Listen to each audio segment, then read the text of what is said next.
guys, how are you? Let me know if you have questions.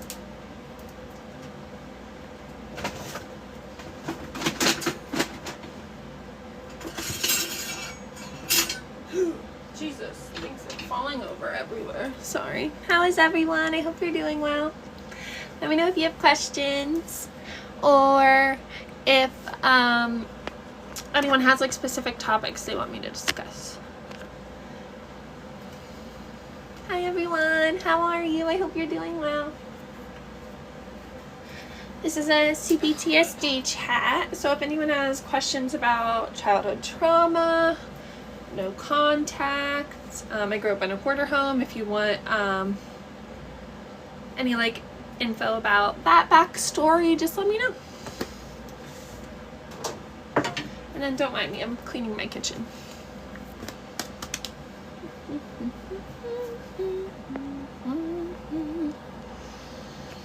How is everyone? I really don't want to go to work tomorrow. Having the Sunday scaries.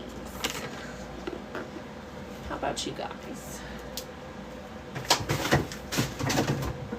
Luckily, I work from home. How is everyone? Does anyone have any fun plans for the week? I have some exciting plans at the end of the month that I'm doing for my channel that I got invited to do.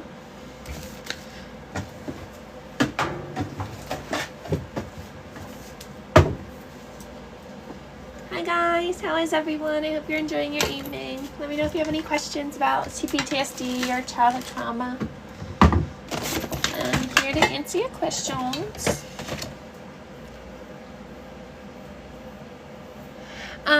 I'm doing something, but I'm not allowed to talk about it until it's done.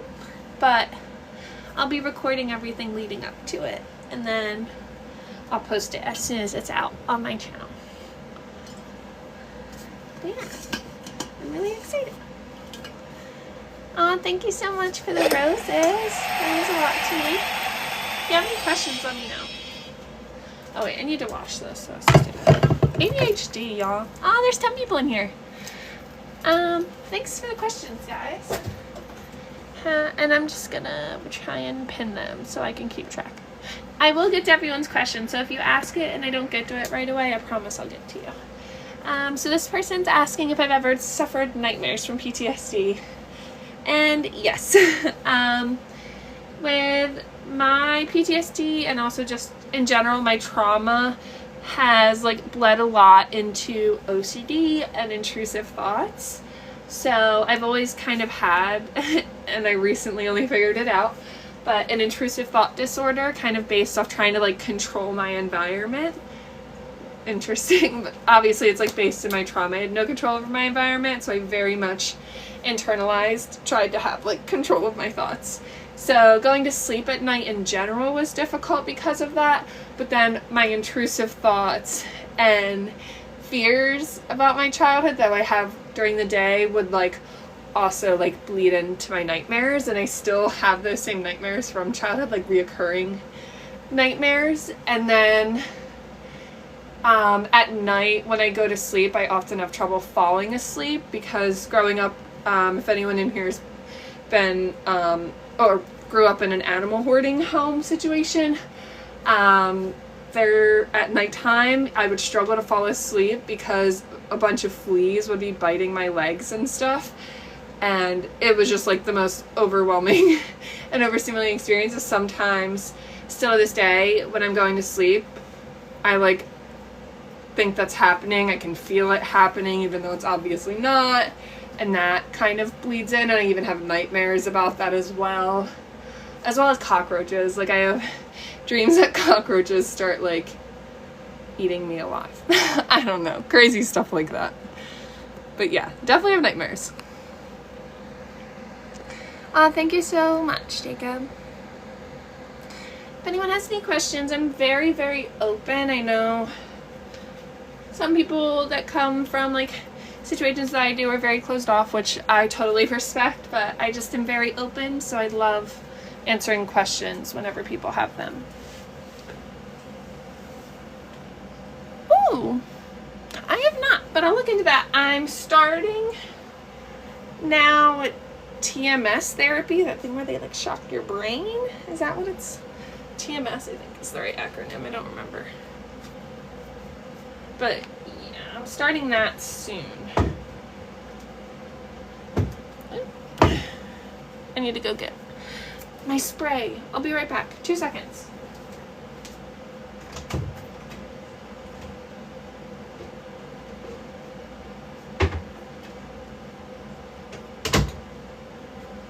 I needed my disinfectant. Does anyone have any questions? Thanks for the likes, Nala. Oh, that's a great question. Thank you so much for that one. So my support system growing up, honestly, I feel like anyone who comes from similar situations as me, the sibling relationship in adulthood is very complicated due to all of the trauma, whether you get along or not. And so this is just going to say that I had like my siblings to lean on a lot growing up. There was like dysfunction, obviously, like alienation between the siblings, but by my parents, but for the most part we really leaned on each other growing up. My oldest brother, I would go and like sit in his room late at night, and he would always like help me with like my panic attacks, etc., all of that stuff.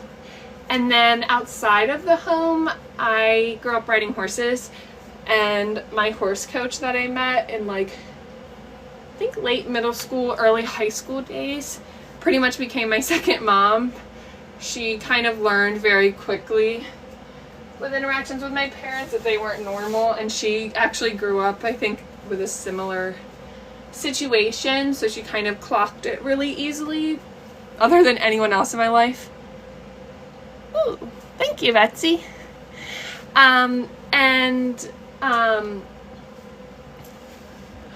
So when I like was around her and she was around my parents, she caught on to it, and no one else in my life kind of had ever. So she kind of brought me under her wing. Anytime like Christmas break, holiday breaks from school, I was never home ever since like the age of 14 or 15. I would always spend them there. She's always invited me over for like every holiday. So like I've always called her my second mom, but she's pretty much like my mom in a lot of ways. She taught me about like credit. She taught me about buying a car. Like all these things I feel like your parents do when you get to college age. Like she taught me about like renting an apartment, signing leases, like anything I ever needed about like learning to be an adult, like taxes. She helps me with my taxes. It's just all of that stuff that like a kid like me really misses out on. So she's a big support system for me. Yeah, she was definitely my main support system, I'd say.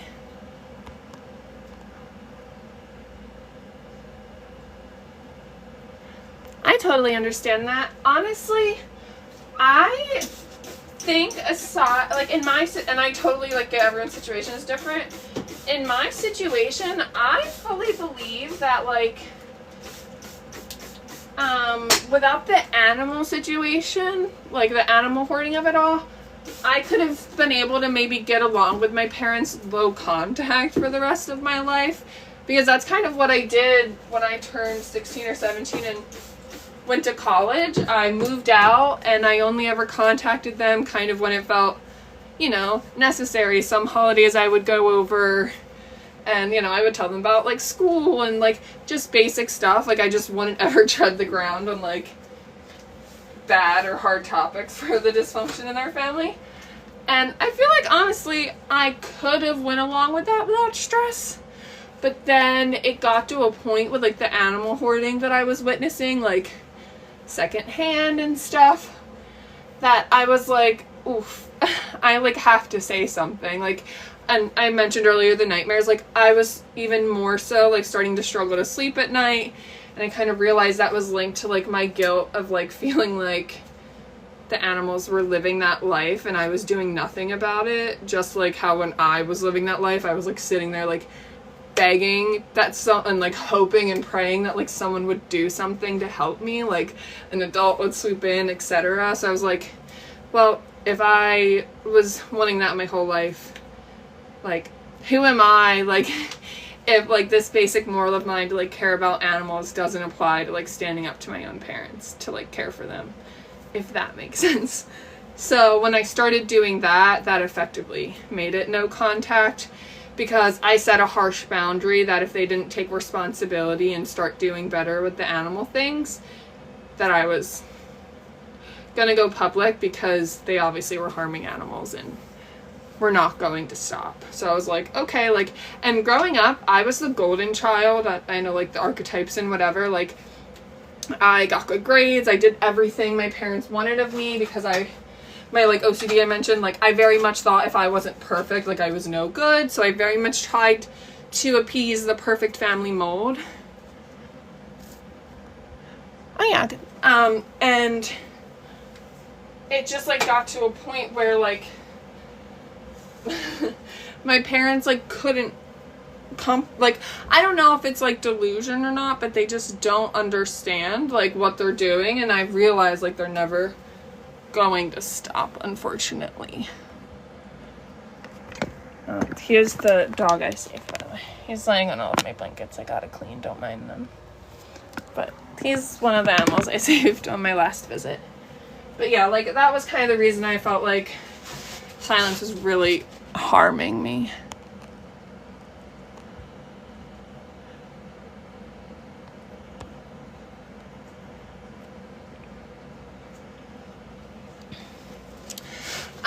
I think it's complicated because there is a thin line between, like, depression and hoarding, or, like, executive dysfunction from, like, neurotypical disorders and hoarding. Like, it really depends on, like, the underlying thing, because what I'll say is usually people who are depressed, like, there's the same sense of shame and guilt there that there is, like, with hoarders, I'd say. Oh my god, yes. Sorry. I feel like when people are depression not cleaning, the shame and guilt is there, similar to how it is in a hoarding scenario. But with the depression room, I feel like they want help, and when support is finally, like, offered or given, they usually accept it, at least from what I've witnessed in my experience. But then with hoarders, like, still to this day, my parents will tell you there's nothing wrong with their house. It's totally fine to raise your kids like that. Like, I'm dramatic, like, all of these things. And, like, the delusion, like, that's also the part that I say harms me the most. Like, I would be willing to have a relationship with my parents, even, like, and be like, all right, that's how you choose to live. If we hang out, it has to be outside of the home, like, blah, blah, blah. But, like, as long as they just acknowledge that it did affect me in childhood, but they just weren't capable of that. So when it comes to parents with, like, depression, I would say usually, like, they will usually, from what I've witnessed, accept help. So I believe, like, there's a different level of culpability there, if that makes sense. And, like, I do believe, like, they deserve, and I believe, like, hoarder parents deserve support. Like, that's also, like, sometimes you're like, you think your parents would deserve support. It's like, I offered them endless money, time, offered so much resources. Like, there's people in, like, where I grew up, they, like, will send senior services out and they'll offer to do a cleaning of their home. But the people have to consent. My parents always reject it. They always say no. So kind of, like, that's also where it comes in. Like, I feel like depression parents maybe want to get better. The hoarder parents, like, they don't really care about the effect it has on their children, if that makes sense.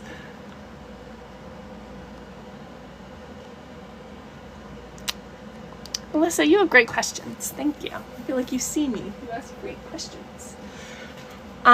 Yeah, that's something I've actually more recently been coming to terms with. My psychiatrist and me are actually talking about. I just got my ADHD diagnosis, which also I highly masked from, because growing up I was that, like, typical girl archetype where I excelled at school. It was my hyperfixation. And then even more so, like, with the childhood I had, I very much was, like, type A perfectionist, and I think my OCD kind of overrode the executive dysfunction of my ADHD for so long. Like I couldn't fail even when I didn't want to do like schoolwork. I still would end up doing it. Like I would procrastinate, but then I would still get stuff done, but it would cause me immense stress. Thank you so much, Lauren. Love you. Guys, go follow Lauren.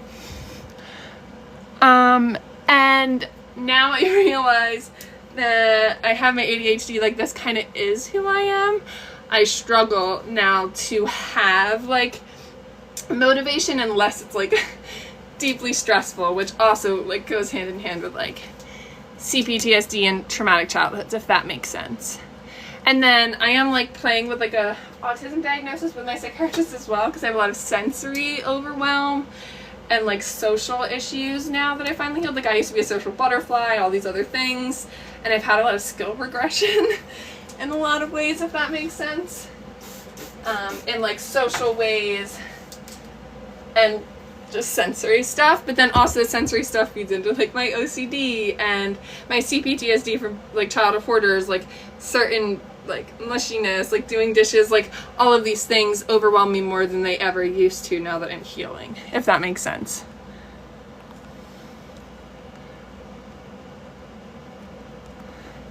Oh, thanks for the question, Christy.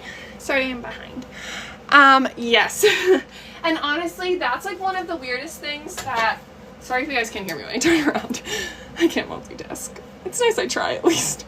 I definitely did, and that's one of, guys, I need to show my cat. He just cleaned himself and then laid down like this.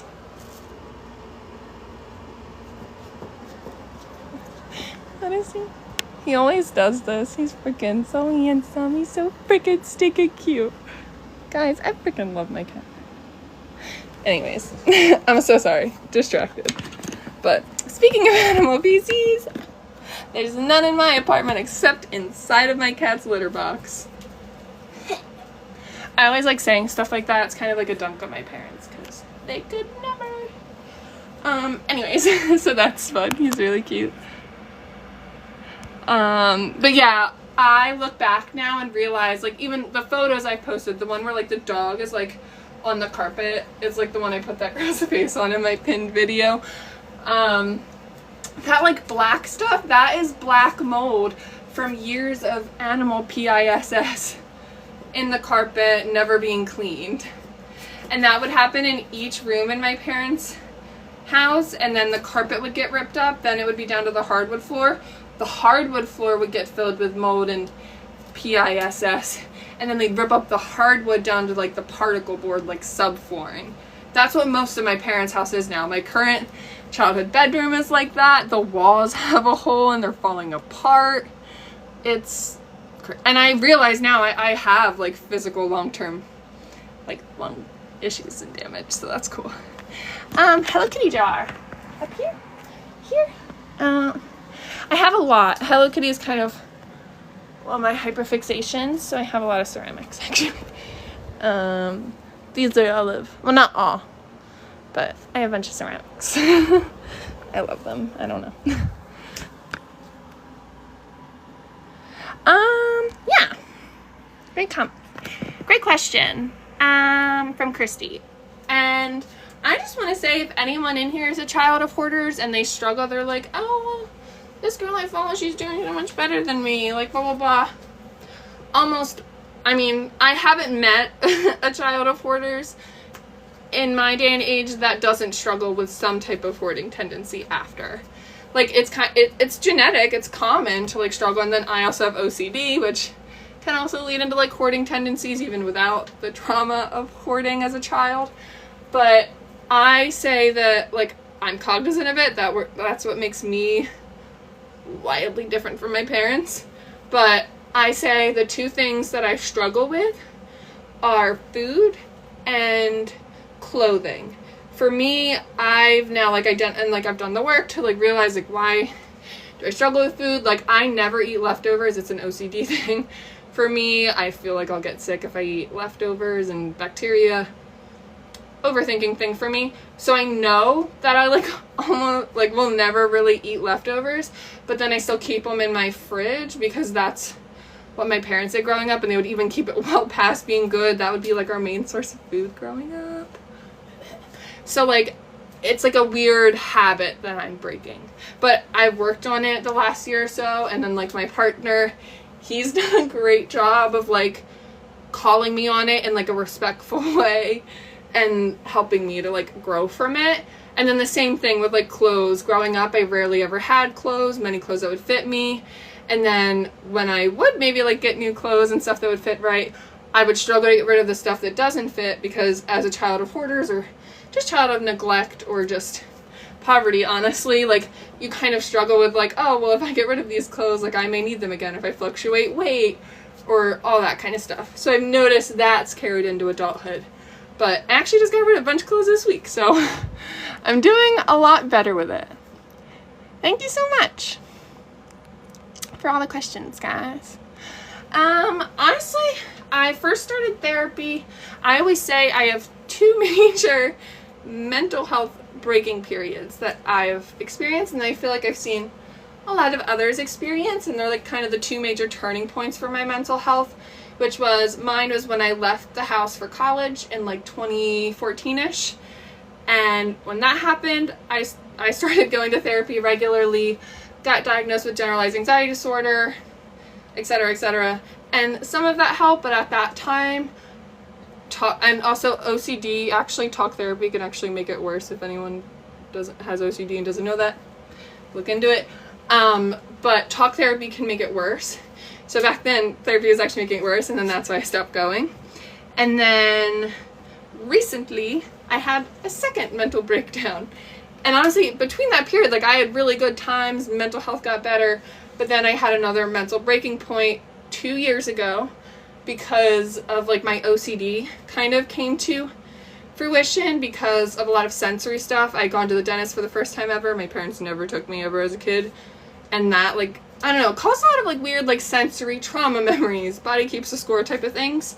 And that sent me into like deep OCD spiral. At the time I didn't know it was OCD.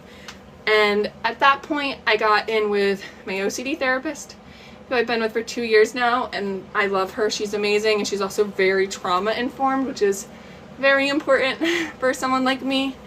And then my psychiatrist, I've like tried 5 million different psychiatrists the last 2 years, and I finally think I found a good one. That was much harder. But yeah, so about 2 years now, and I do an OCD for my OCD, and it's ERP, which is exposure response prevention, which I've also just found in general helps a lot for just like CPTSD and like trauma triggers. Because it like encourages you to sit in discomfort and like get used to being uncomfortable, and knowing that uncomfortable can feel safe, which when you come from extremely traumatic backgrounds is very hard to learn to sit with in adulthood once you finally get safe. Thanks for all the questions, guys. Yeah, I actually, a lot of people like me cannot watch the show Hoarders. It's very triggering. It pretty much just makes me think of living in my house. Honestly, most of the houses that I've seen, like when I've seen TikToks or like I've had friends watch it and I've been around and been like, they look very much like my childhood home. Honestly, sometimes maybe mine was even worse, because like the animal hoarding, I don't know if I've seen a lot of animal hoarding on Hoarders, but I didn't watch a lot of it, obviously, because I don't really like too much.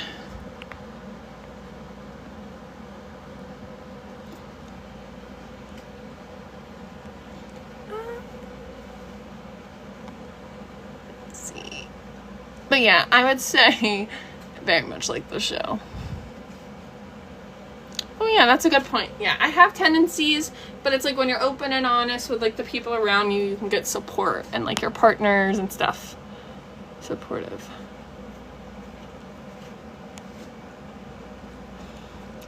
Oh, thank you for asking, Christy. OCD, the ERP, which I previously mentioned, and then these are some of my favorite ERP messages that I've used across the board for any trigger really that my therapist gave me that I love.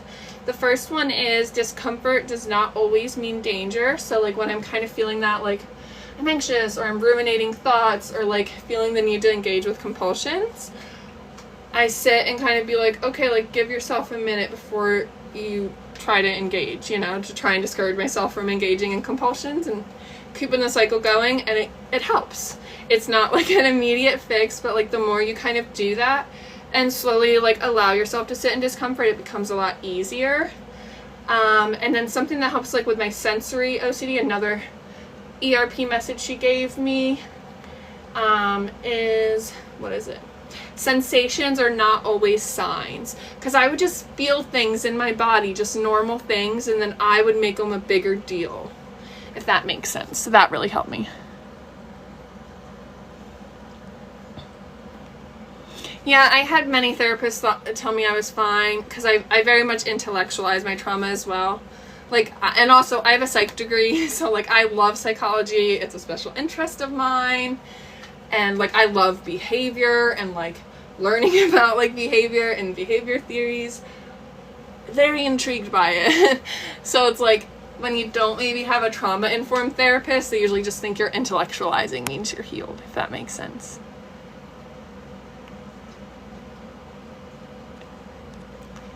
I am from the East Coast. I'm in New Jersey. Thank you for asking.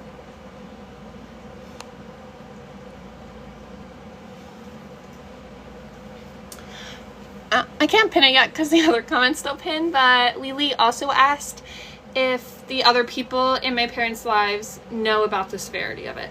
And honestly, this is usually a big cornerstone of hoarders and why they don't get found out.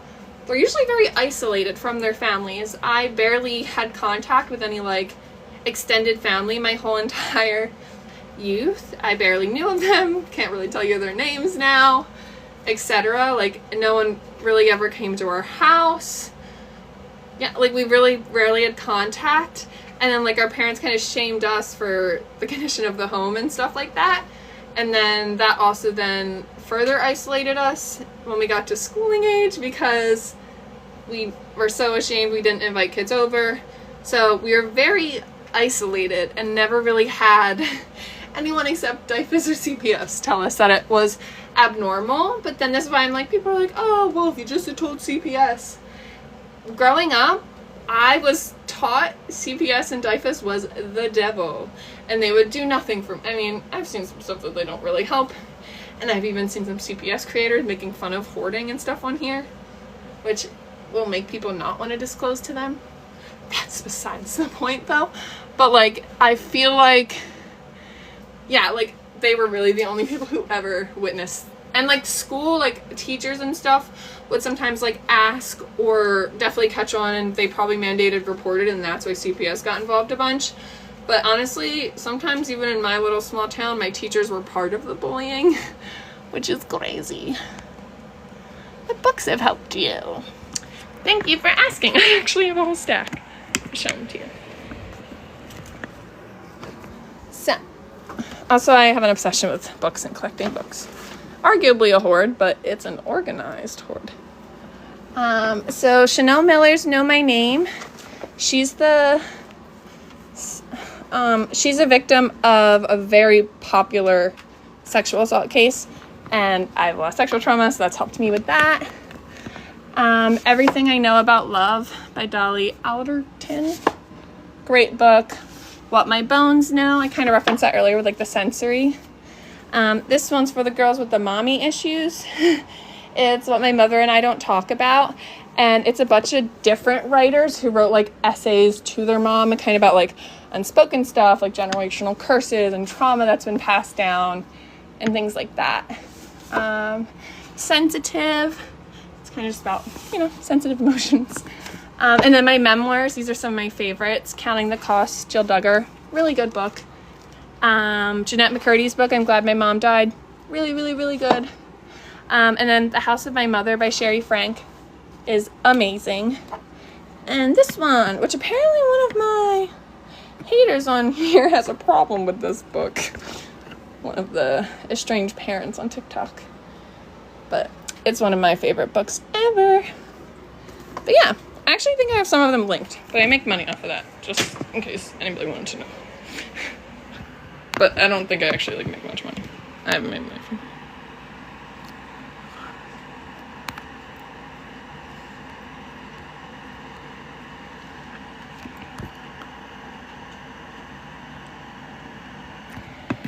Yeah, of course. Yeah, the less you do a compulsion, the better it gets. I can actually, if you want to DM me, I have some like really great like Instagrams and stuff I follow, even like TikTok accounts that have like really good tips. But yeah, like the basic, it's not easy, but like the basic premise of like the cycle is when you engage in compulsions, they reinforce that the intrusive thought or anxiety that led to you doing the compulsion, when you do the compulsion, it reinforces that anxiety is warranted or needed, so it like keeps that intrusive thought around.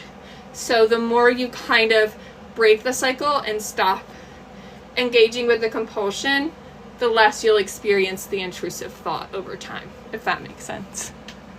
I kind of explained that in a really bad way, probably. Yeah, I got like prescribed, I don't know if that's the way to say it with that, but I got prescribed to do TMS and should be trying it out soon. You should message me, because horse showing stuff is a small world, and I've actually showed in Virginia. I realized that I honestly, like, I feel like a lot of children reporters have said this now that I've like seen a lot more like stories and stuff since posting, that it's quite common, I think, to I love my cat Spud. He's sleeping over there, I think, because I'm talking and he's just sleeping to my voice. How cute. Sorry. But growing up, I think a lot of children reporters realize it's not normal, because like I always felt it, like, you know, what your body knows. Like I always felt unsafe, anxious, like hypervigilant, and then like that just like continued into my adulthood. So like growing up, I definitely knew, especially because like we knew we couldn't bring people over. When people would want to come over, we'd be like, you can't come in here, like make excuses to not let them in the house. It, like any child of Hoarders will tell you, like the stomach drop when someone drops you off at home. It's like, hey, can I use the bathroom real quick? No, you cannot. No, you cannot. If anyone's been in a Hoarder home, bathroom is the worst place. Bathroom and kitchen are always the worst places. And unfortunately, I mean, probably fortunately, for you guys, I don't have pictures of the bathrooms in my home, but yeah, I realized obviously growing up, but then the process, like when I left for college, I had like a big pit of depression, and my parents kept saying like, you have no reason to be depressed, like you have everything, like blah blah blah. And I would like believe them at the time. I don't know why, but that was like me at the time experiencing all of these realizations at once. Like once I met friends in college and they would talk about things, like it just became way harder for me to kind of like sit in the delusion with my parents and like my family cycle, if that makes sense. And then yeah, I would say like around then. Oof. I did paint shows. I don't know if that helps. I honestly don't remember exactly, but I did paint shows in like Virginia and the Carolinas, I think South Carolina, and then PA and New Jersey. I haven't tried EMDR, but I think it's next on me, like my psychiatrist's plan after I do TMS. But with OCD, I think there's like kind of like a little more of like, I kind of have to wait until I'm at like a really good spot, like with my OCD, before I do EMDR, because it's going to drudge up trauma, which for people with OCD, like the trauma usually makes your OCD kind of get harder to deal with and manage. So you want to kind of get it to a good point before doing it. I did! You are right. That is correct. Oh, I didn't know. Miss Rogers, I didn't know you came from a Hoarder home as well. I knew we like connected for a strange parent talk stuff. Yep, I did APHA. I don't know if I did AQHA shows there. I think I was doing them at that time, but yeah, APHA shows. Woo. Yeah, and honestly, the horse show world is so like crazy that like if you found me on Facebook, I bet we'd probably just like have mutual horse friends, because like most of my Facebook friends are like all of my horse show people. Thankfully, no. If you were here when I was talking about like who my safe person is, or like, you know, who kind of helped me back then, and it's like big but small, like it's like all across obviously the US, but like everyone knows everyone. It's kind of crazy. So earlier people asked who like my safe person was and like who helped me growing up, and for me that was my horse coach. And so growing up, like, honestly, the horses out of my parents' animal herd were always... Hi, sweet tea. The horses out of my parents' animal herd were always treated the best. And this is like a metaphor. Also, I might write a book about this. Yeah, don't steal my idea. But I was then also treated the best out of me and my siblings because I was the most public facing. And the same with the horses. So like since I showed them, they were on the public, they were meant to make my narc parents look good and look like they weren't abusing their parent, like their children behind closed doors, that like they were taken care of well, if that makes sense. Like they were always fed well, we never ran out of food for them, etc. But then like the dogs and cats, we'd always run out of food. The dogs were only fed human food for a large, like human leftovers for a large period of time. Thank you. I'm getting more soon. I feel like the lighting here makes them look a little different, but yeah, my parents had the horse like a lot growing up, but then when I left for college, some people were like, oh, why don't you help? I did everything. I made my parents so much money growing up. I ran a whole entire like training program. I trained horses there. They took all of the money. My parents can't ride horses to save their life. I did riding lessons for little kids and teenagers and stuff like that and made money. My parents took all of that.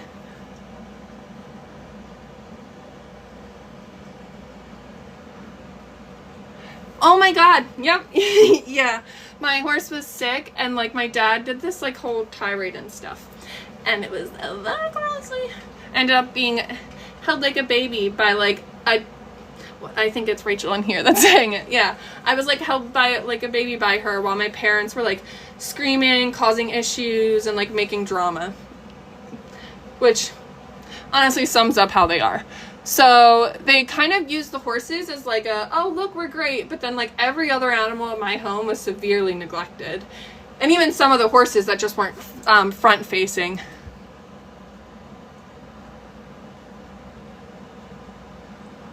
Yeah, like they I hate my parents so much. Like with the horses, there's a horse, fun fact, and you can clip this. I don't care. No one really clips my videos. But my parents, and I always say things I know I can get factual proof of, and I know I could get it for this. One of my favorite horses from growing up, my parents STARVED during the time where you see like those pictures of me, the homecoming pictures and stuff. That was at like probably their worst financial whatever time. My father got arrested for stealing electric from the electric company. He was like stealing meters off abandoned houses, blah, blah, blah. I got charged with fraud. They stopped serving electricity to our home. Really poor, yada, yada. So they rarely ever had money for things, obviously. And one of my favorite horses starved and died, and my parents, it's buried in their backyard. Sorry, that was a big trauma dump. My bad. Yep, and yeah, if they had skinny horses to raise, and like, see, people are like, you were so privileged, you rode horses, blah, blah, blah. No, I was forced to. There was times I didn't want, I love horses and riding. It's what saved me growing up, mind you, and my horses that I did have, Sammy and Lady, I posted some videos of them, I think. They're what saved me growing up. But then that's also kind of what took so long for me to like get my voice and like find out like the difference between, do my parents actually love me or are they using the shit out of me? Because that's what it was. Like I was used as a like literal metaphorical and literal show pony to them to make it look like they weren't severely neglecting and abusing their children. And like I've seen some details from real life in here, like they can confirm to you, like there's still people to this day who are like interacting with this man on the internet. And even last year or whatever when I went public, people are like, innocent until proven guilty. It's like, do you not see the videos and pictures I'm like posting? Like it's insane. Yeah, it's weird that people would bully you for your freaking son's haircut, sweet tea. It's dumb. Sorry, I'm behind on things. Hi, Sharon, I love you.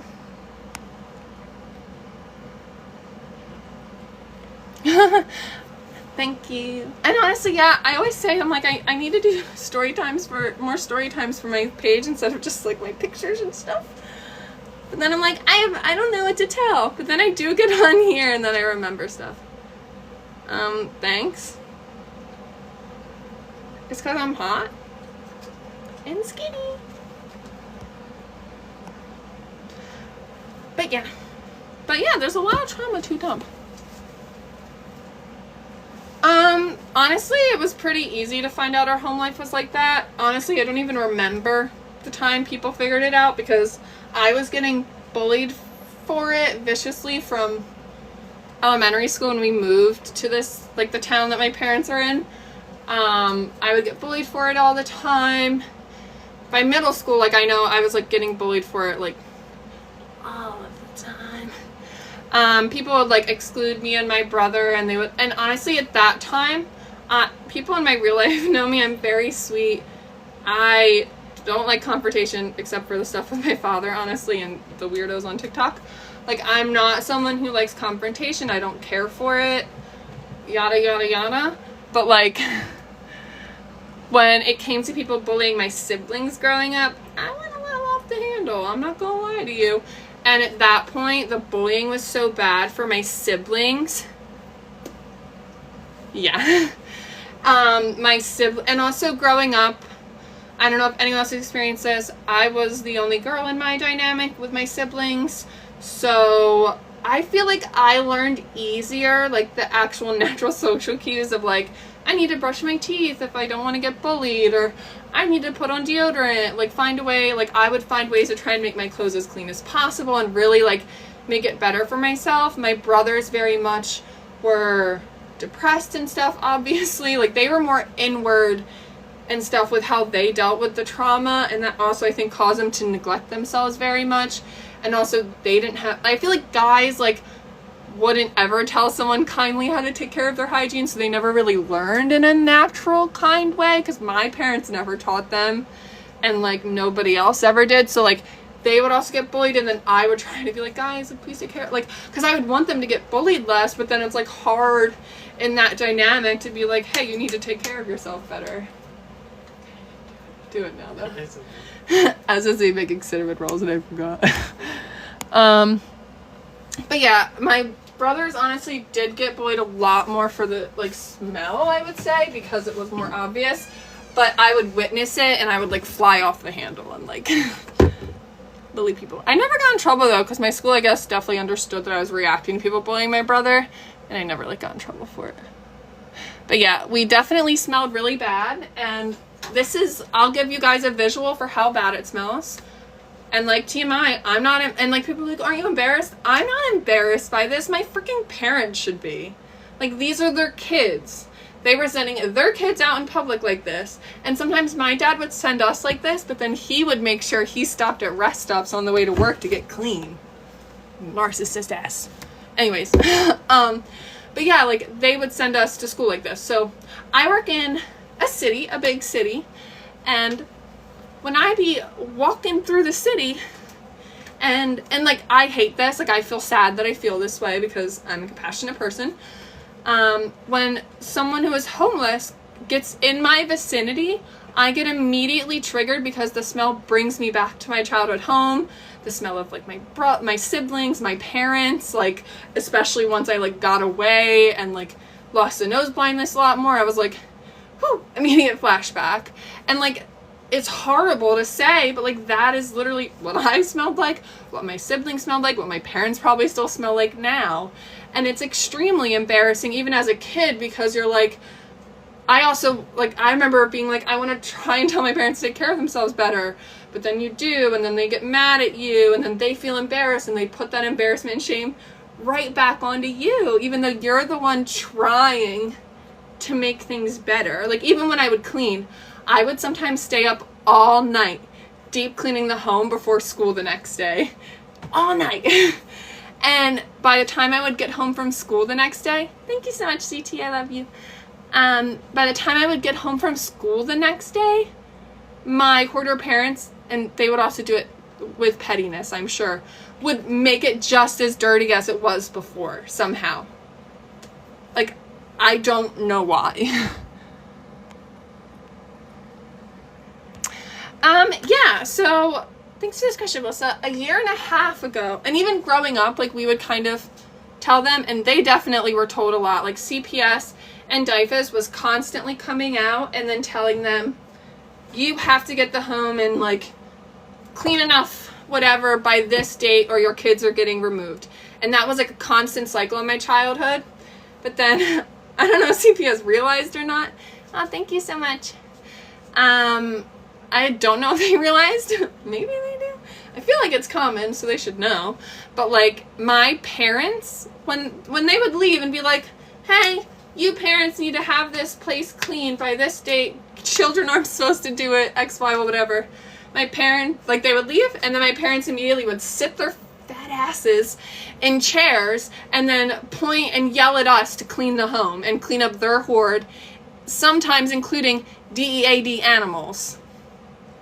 And the older we got, my older siblings, because I'm the youngest, got more and more checked out and just wouldn't. They would, like, to my parents, they're like, no, I'm not doing this. Like, I want to get taken away. Like, things like that. And I would be stressed because I was the youngest. And they'd be like, I don't want to leave. Like, I don't want to get removed.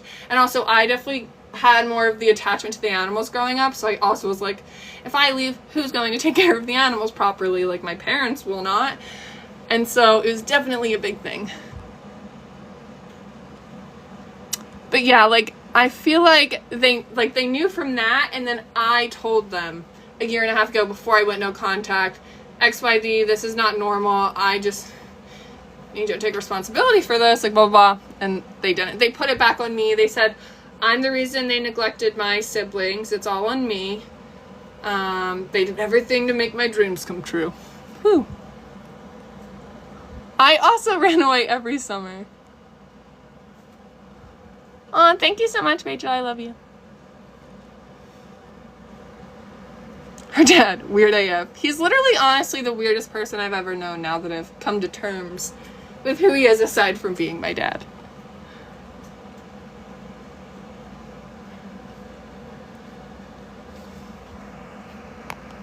Yeah, honestly, I was also in a small town, and I'd love someone to, like, gather statistics on how much that affects it, because I feel like the people that come from, like, bigger cities, and obviously also, like, race and other dynamics and, like, poverty, like, I did not grow up in a town where poverty was normal. It was a rich white people farm town. But, like, my parents, I don't know, like, my parents had a fancy house, but then were poor with money, like, neglectful, didn't pay bills, but then would buy extravagant other things. Weird stuff. I don't really know. So, I grew up in that kind of town where, like, things really weren't, I guess, noticed. Like, things were hyper noticed because of that. And, like, once me and my brothers kind of got the reputation for our home in middle school, we weren't ever able to escape it. I would always get so excited when new kids would come to the school, being like, hopefully they can, like, become my friend and get to know me before other kids get to them and tell them that, like, being with my friend is a social sewer slide sentence. Like, and that would literally happen. Like, new kids would come to my school, I would try to be friends with them, and then people would be like, no, if you're friends with her, like, literally, like, no one else will be your friend. Like, they're this stinky, whatever kids, blah, blah, blah, blah, blah. That type of stuff.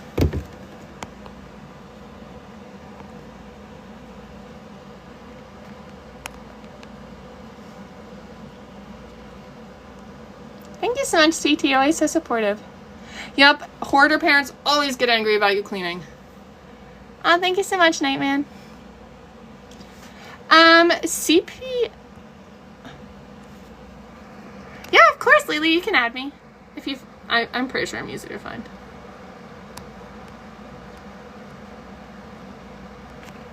So, CPS took me twice, actually. My parents pretend it didn't happen, and that's also, like, a big part of, I believe, like, when I left for college, I didn't really process it at the time. Like, I truly disassociated away from it so I could get through school, probably, honestly. But when I was 16, so in the photos I posted, there's, like, the one homecoming photo in, like, the all-pink dress, and I think that's from my sophomore year. And then there's the one in front of the fireplace, like, the purpley pink one that's, like, I guess TikTok's favorite. They love pushing videos with that, honestly. that was from my junior year homecoming. And so my sophomore year, that was when the hoarding was at like almost to its peak. And my parents were having to steal electric meters and putting them on the home, amongst other things. And yeah, not very good. And then the next year, because my father got caught for the meter thing, the electric company stopped offering electric to our house. Fun, cute, funky, fresh. And so that whole entire junior year, I lived without electricity and whatnot. But I honestly was at the point where I wanted to come forward. I wanted out of there. But I knew if I left, I would lose my admission to college because I wouldn't be able to like finish my classes. I wouldn't be able to get out. So I grinned and bared it. And honestly, I don't remember what probably led to this CPS getting involved, but it was probably somebody that was my friend, because I was like venting to like everyone at the time about how like depressed I was and how we didn't have electricity and I hadn't showered for months. TMI. But at that point, CPS finally came and took us. But by us, it was just me, because by that point, my older siblings were of age, so they stayed in the home. And I was removed. And I was 17. And my parents pretend like it didn't happen. And then they like removed me, but I was like staying with a boyfriend at the time who was knowingly cheating on me. But I was the only place to go. And then, oh, thank you so much. I got it because there's like a symbol behind like red-bellied turtles. That's like growth and stuff. Aww. And it's also a cover-up for something too. It just fit really well. What was I talking? Oh yeah, so like CPS took me, but like I was still staying at my parents all the time, even though they had no electricity or anything. Stupid.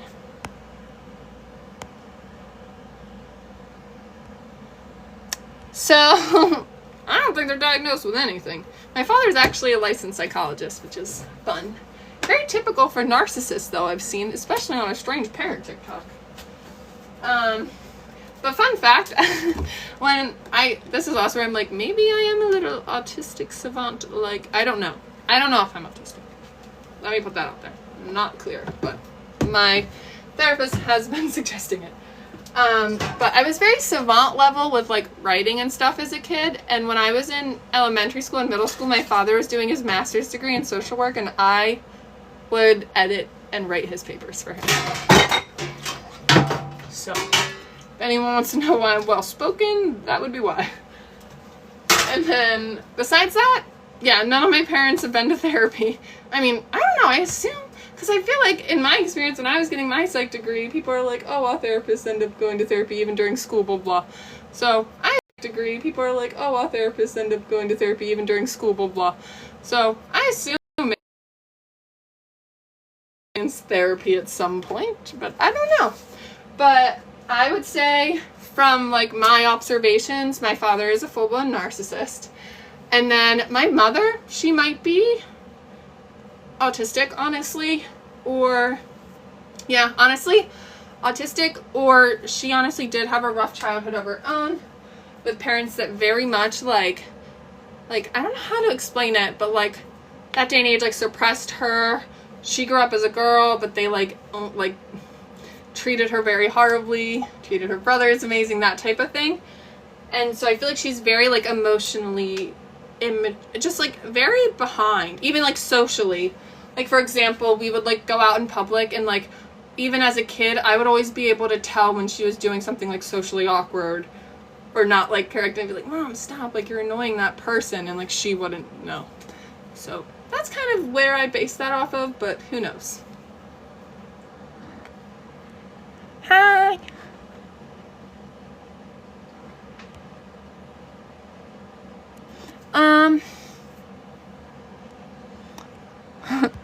Honestly, it was kind of a consistent thing in my childhood, and might be for a lot of hoarders.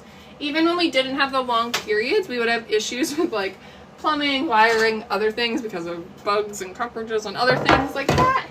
That sometimes And a lot of the times my house was powered by a generator, even when we didn't have like electricity. Like even when we did have electricity though. Sorry. But yeah, during that time I used like water bottles to brush my teeth. Obviously probably didn't shower and brush my teeth or whatever as nearly as often as you should, or as I do now. And then yeah, honestly, not sure. That's one of the points where I'm like, disassociated most of it, and probably for good reason. Let's see. All of my siblings did not. It's complicated, and then that's also where it's like, it's not my story to tell. I try to keep it like on my stuff. My one brother doesn't care about me saying stuff, so I can mention a little bit of his, where like he definitely struggled.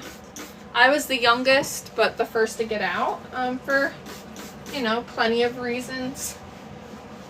None of my brothers, ooh, my thing's doing something weird. Like none of which was my siblings' fault, but I was the first to get out because I had access, I guess, to resources earlier. And then there is a sibling that still lives in the home, unfortunately. And I have offered things in that regard, but it unfortunately seems like they're living up to the cycle, unfortunately.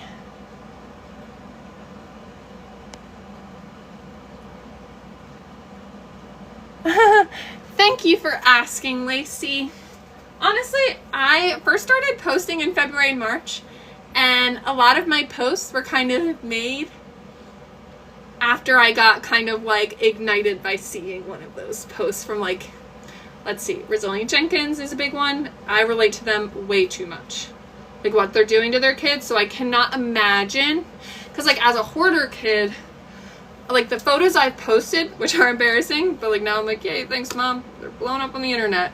So even though I didn't want you to post them because they show the embarrassment of our home, thanks. But however, these kids in like 10, 20 years, and like she's even posted about them getting bullied at school already. Sorry. I'm ignited. But she's like, they get bullied at school already, and I got bullied at school so viciously, I almost millions of times, as well as my siblings, and I assume many other children from similar vibes. And that was without our neglect and abuse of our parents being documentarianed on the freaking internet. Like, this is gonna follow them when they get jobs in the future. Like, I'm so grateful that, like, and obviously, like, I got to choose when this came out. I'm choosing to share my story when I feel comfortable, I feel safe, you know? Like, I feel comfortable, it will not affect my job. I feel comfortable, it will not affect my reputation with anyone that matters, and yada, yada, yada. Thank you. Hi. So it's just, like, interesting. Because, like, I would never do that. And then they're like, we're making a profit off of it. And like, there's this one girl, like Amanda, who's like been cleaning her hoarder home for years. Her daughter pushed trash out from under the bed. And I actually might post, I try to, like, I don't want to call attention to the kids, but then I do want like attention to be drawn to how detrimental this will be to the kids in the future. Like, you know what I'm saying? Like, it's a hard line because I don't want to like bring more light to their channel and to that. But like, I saw like the video of like Amanda Rose's daughter like pushing trash out from under her bed. I did that all the time as a kid, and guess what? I found DEAD cats. And her situation looks very similar to mine. So, like, that is traumatizing. You, like, and people watch it and comment, like, you go, mama. Like, and I mean, I just relate to that, and I mean, I used to think, like, how in the heck, who in their right mind, like, supports this? And then I started posting, and I started getting comments blaming me, and I'm like, how are you attacking me, but you're over there supporting that? Like, y'all are supporting the mom right now, but I bet you in 10, 15, 20 years, when they're posting online about it, or they maybe need support for all of the years that you viewed their trauma, like, are you gonna contribute to their GoFundMe for therapy? I think not. you're not going to care about them anymore when it's not entertainment for you. And that's horrible for most people. Sorry. I'm just kind of pissed. Thank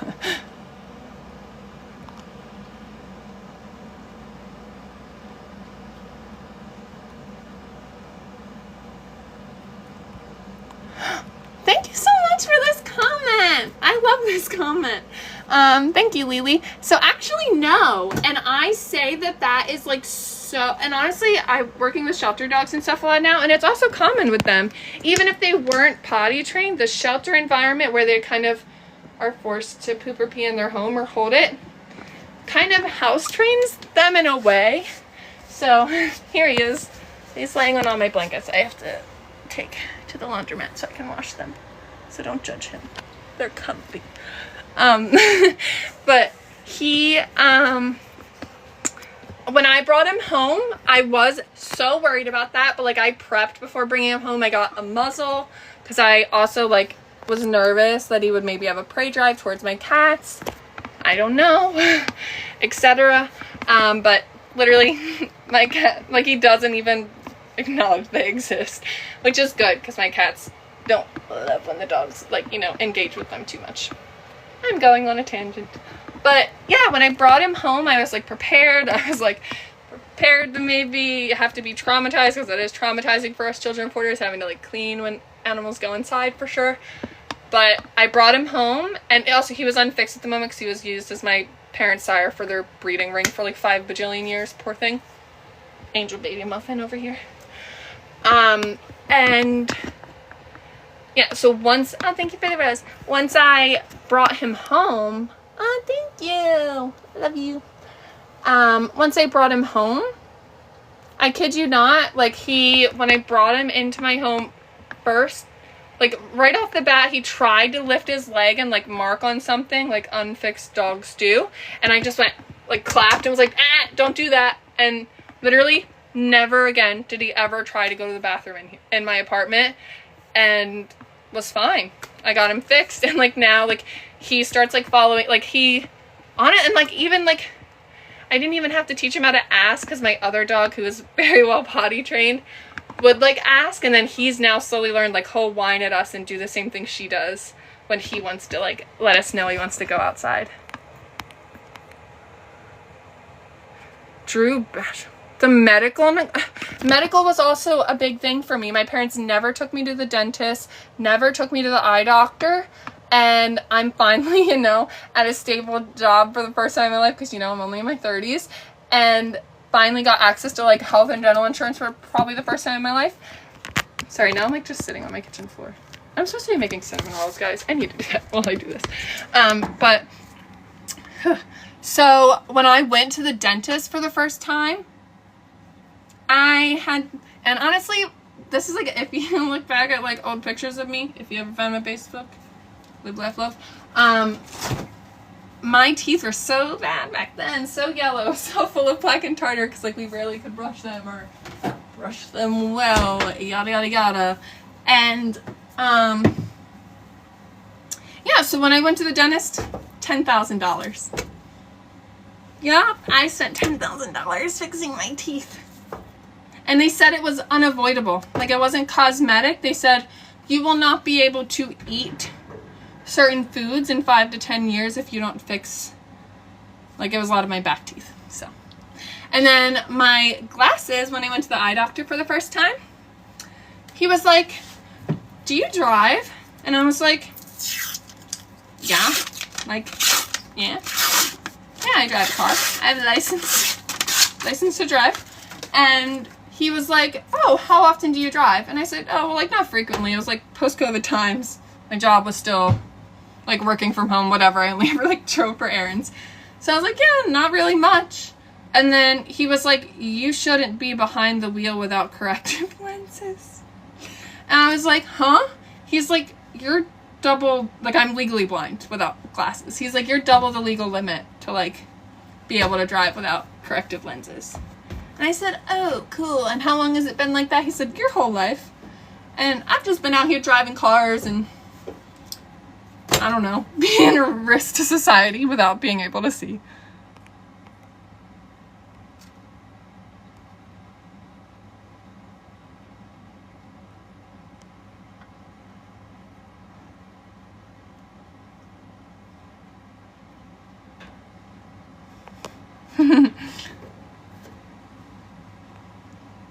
outside? Is this the person we're talking about? Outside?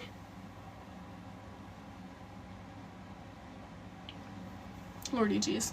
Me, honestly, I started a YouTube and I like posted some of like my longer TikToks on there, just diversifying the platform or whatever. I don't know, it's what the people say to do. But I am considering doing a YouTube video reviewing, because I've seen a lot of people doing it, but obviously just from a regular review standpoint, I kind of want to like review a lot of the similar creators, but like from the perspective of a child from those situations.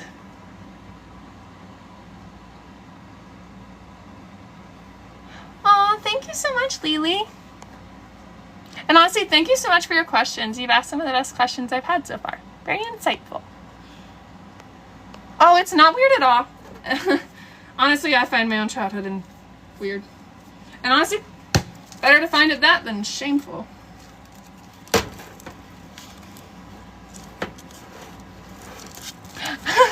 Honestly, it's kind of like similar to like, I guess like how you would say with like trauma and healing from it is like you really think it's fine and everything did seem fine until it wasn't anymore. It was kind of the same way with my vision, and I'm cooking cinnamon rolls. Where once I started getting my glasses, that also sent me into an OCD spiral, honestly, and just like trauma. Like it definitely is trauma triggering for a lot of reasons. But I realized that like, honestly, like I never really noticed before because that's what it was. And now, like, and I do think people actually do say your vision gets kind of worse once you start wearing glasses in a way. I don't know if that's actually true. Correct me if I'm wrong, people. But I'm pretty sure that also kind of happened. Now, if I don't have glasses on and I go to step out of the house, I can't function. When I go to stores, I literally can't see the signs. Like the big display signs that like tell you like, dog food over here, whatever over here. And clearly it was just at the animal store. Well, my thing's getting loose. But yeah, like, I can't read the signs. But I used to kind of be able to, I feel like. Or maybe I just didn't notice. But yeah.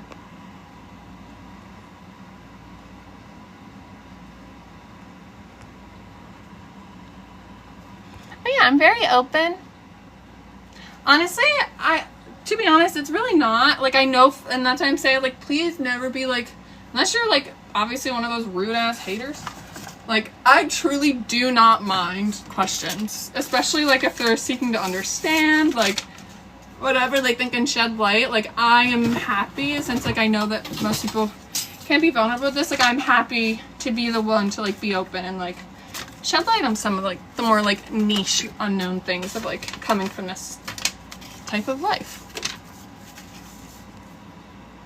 15 or 50, thank you. What a compliment. Because I actually always get told that I'm younger than I look, so.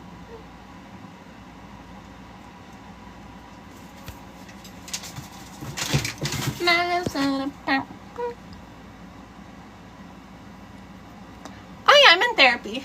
No negative association there, honestly. My father did weaponize it growing up, and even since I've gone no contact, he's weaponized the whole, like, he's tried to, like, diagnose me, because that's totally ethical for therapists to do. Diagnose their own children with disorders they don't have, to try and negate their very credible allegations of abuse. It's all crazy. But, yeah, honestly, no negative association. I am 30. I just turned 30, actually. It's my birth month. Oh my god, this thing, it loosened. Don't mind me. There we go. Yeah, I am 30. 30, flirty, and thriving. I did just watch that movie for my birthday. 13, 30, and 30. Oh, thank you. Yeah, honestly, at work all the time, I work at, like, in a field where a lot of the people are younger than me, so they just assume that I'm that age. And I'm like, thanks. And then they realize I'm older. And I'm like, ah. And yeah, before I was 21, it took a while. And honestly, I also, the neglect when I was younger was definitely part of it, because I was like super skinny, super underweight growing up. And like when I was in middle school, people thought I was like elementary school age. When I was in high school, people thought I was in middle school and further along. How is everyone? Does anyone have any questions or anything?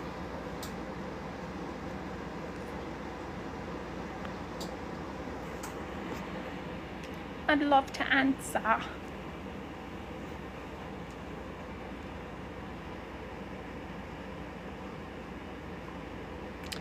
Honestly, he became a therapist, I guess, technically, I guess during, because it was like right at the beginning of my childhood. But honestly, there's definitely research on it, and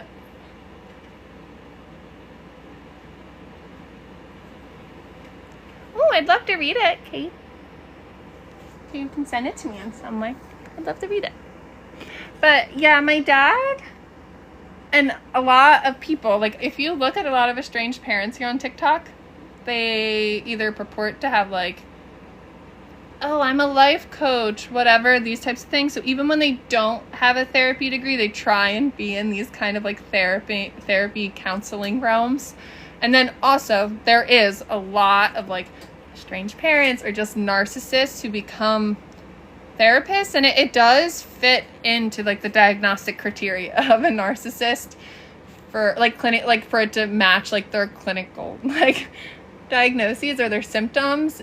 In the superiority complex, they must feel counseling others they like deem as below them. Like my father is an addictions counselor, and he's been clean, but like clearly is a horrible human. And also, like I always say, like seemed like he kicked the DREUGS's, but he never kicked any of the addict habits. Like he always was impulsively spending, quick to anger, all the other things like you would think like an addict would have. He had that, even though he was no longer using. But then like he even still does freelance work for addicts, I'm pretty sure. Kind of crazy. Aw, thanks. Maybe you should go make your account something.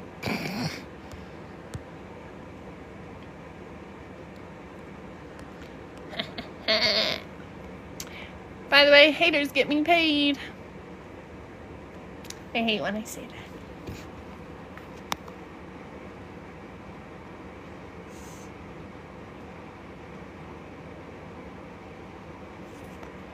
She's probably been sent by the estranged parent that's bullying me on TikTok, by the way. If anyone is in here, if you can and would feel up to it, please go and report Drama Detox on TikTok. She's an estranged parent. She's deleted all the videos now, of course, and privated them, but she spent like her whole weekend being crunk online late at night and like attacking victims like me and other people online. I actually am starting to write a book, but I don't know how long it'll take.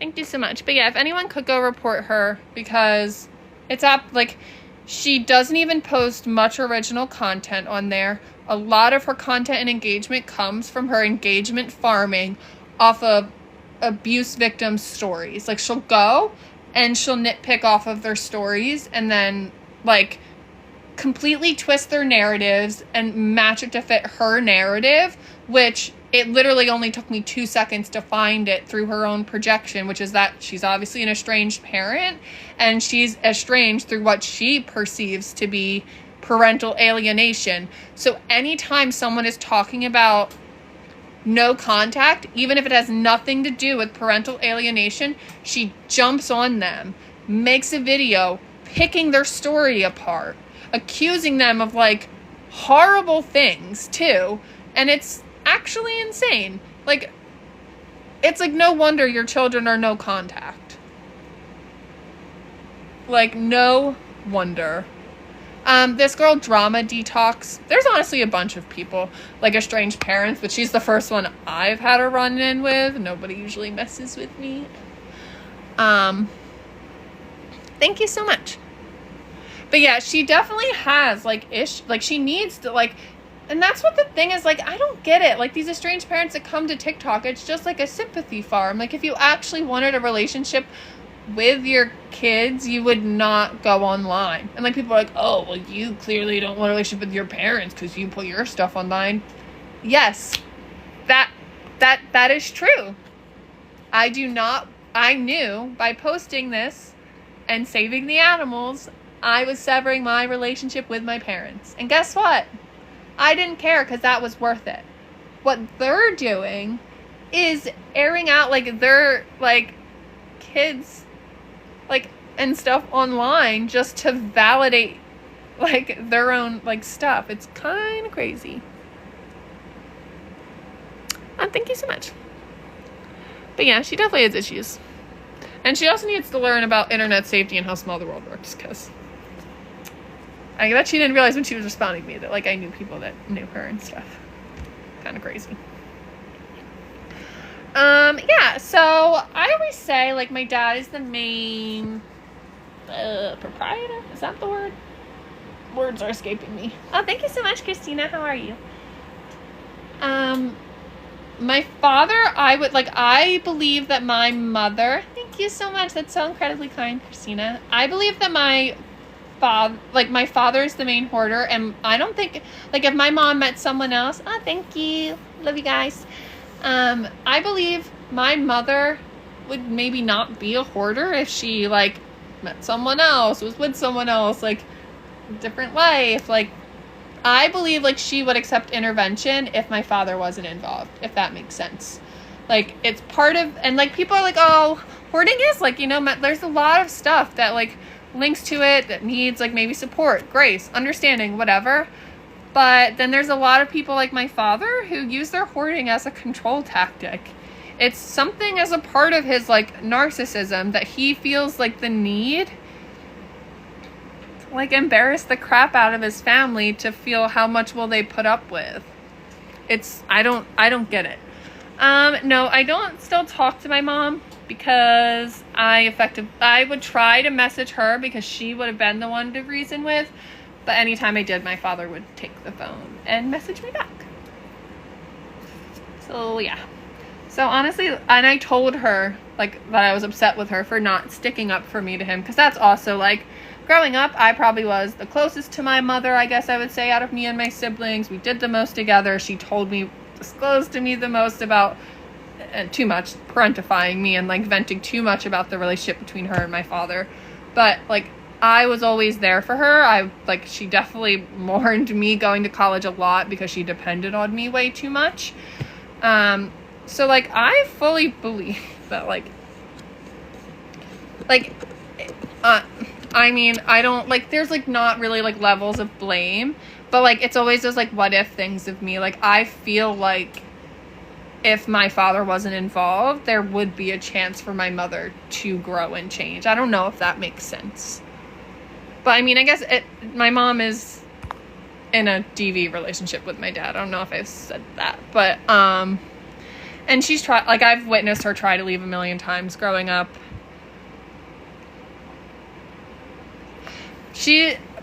But no, I would also tell you, like, there's, like, you know, she'll say, like, I don't believe my parents love each other.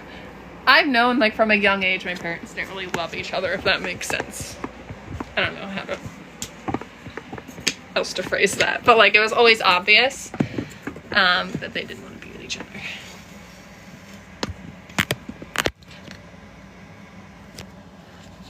Yeah, so he financially abused because my mother is disabled, so she can't, like, have access to finances easily on her own, so that's a thing. And then mental, emotional. He does the same thing that he's done to me since I speak out, like, oh, my phone might die. Plug y'all in. Yeah, my phone might die, by the way, if I get off live. Oopsies. But, But yeah, mental, emotional, and then like the same thing it kind of does with me. Like anytime my mom was showing any emotion that wasn't positive to him growing up, it's you're bipolar, you're borderline, you're a crazy woman, like that kind of stuff.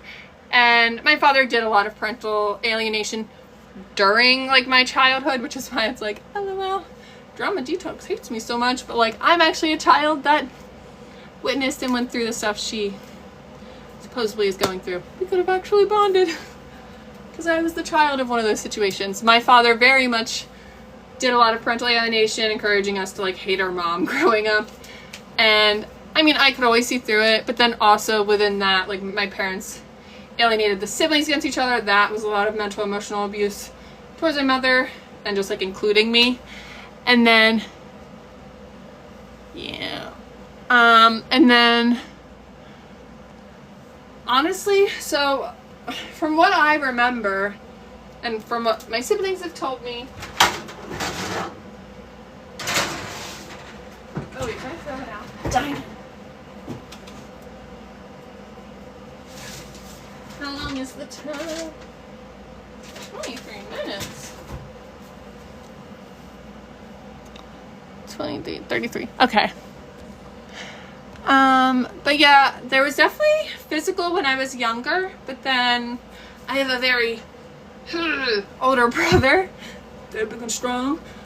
So the dynamic changed like once he got old enough to, because I always was stepping in on the fights too, because I kind of knew, and also like I never, like, I don't know, it's like interesting, like when I would step between, I would know that my father wouldn't hurt me, which is interesting because he would hurt me outside of those scenarios.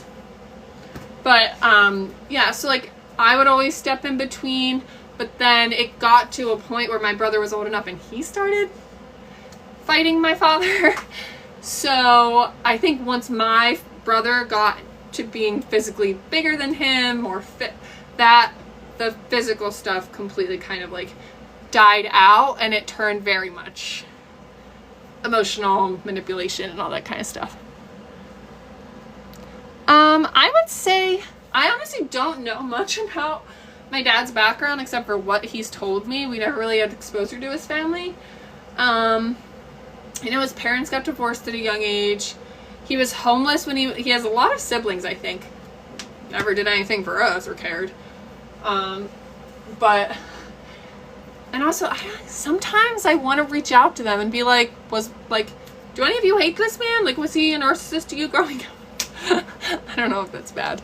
But, like, yeah, so I don't know. I know that he mentioned maybe not liking his dad growing up.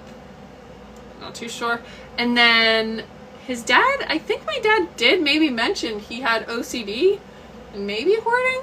I don't know. I mentioned OCD growing up, so I wonder if his OCD, like my grandpa's OCD was hoarder related. OCD do be genetic, and I got it too, so.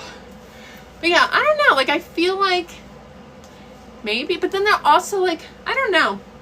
It really is hard to know because he didn't really disclose much. But I know that my father was an addict and like on the streets in his early teens. He was for the streets. But yeah, that's most of that.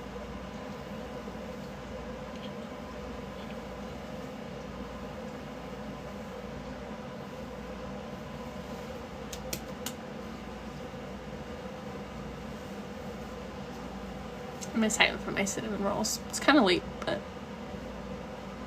late night cinnamon rolls. This is also why I can't multitask, because I probably would have baked them by now. Oh. I allegedly STOLE'd him.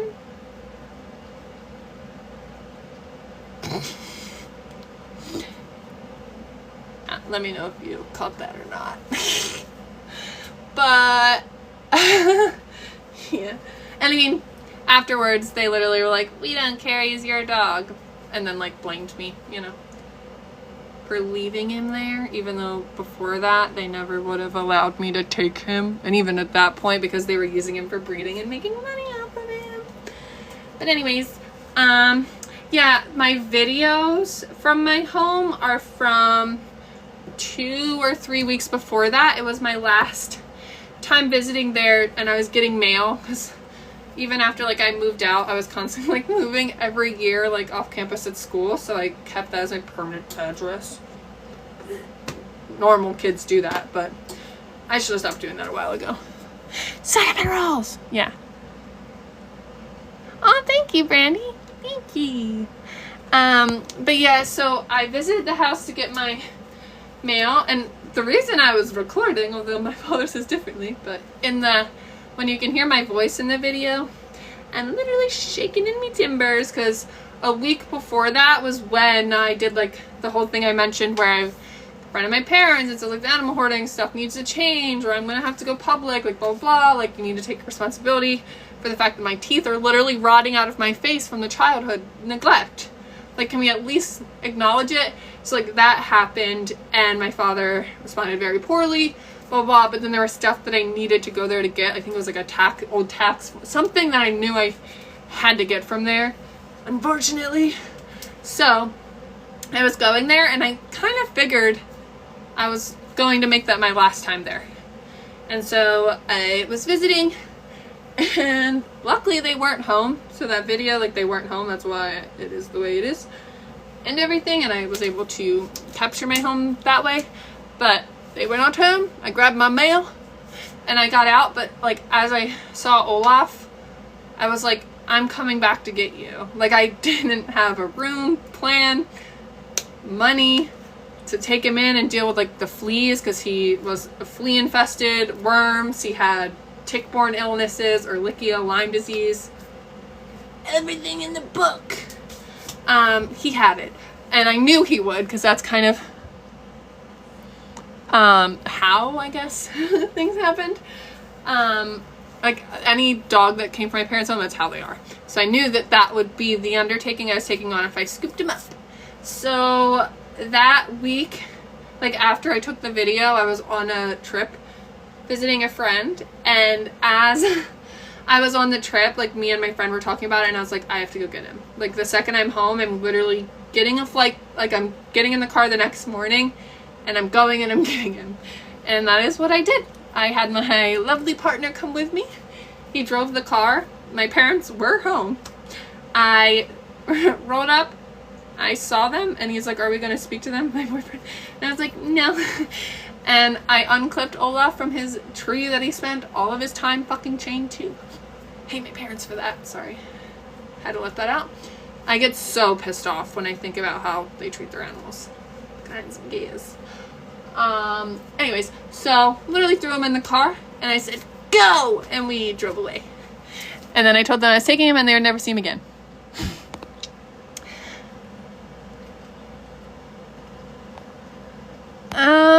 So yeah, actually going public has changed their behavior. I went public because that's the thing, is like sometimes people are like, whatever, you're shaming your parents. Boy oh boy, do I wish I did not have to shame them to get them to stop neglecting animals. Like, I wish I didn't have to shame my own very old adult parents to get them to not neglect animals. Like,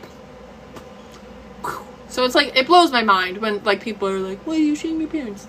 Anyways, tangent. But yeah, it has changed. I knew it would. That's why I did things and still am doing things the way that I am. Because a year and a half ago I went public, and my hometown, when I went public in it, being like, these are the person you're buying puppies from, here's why not to. I showed all the evidence. I work at a legal job, and I literally made exhibits like I was doing for work.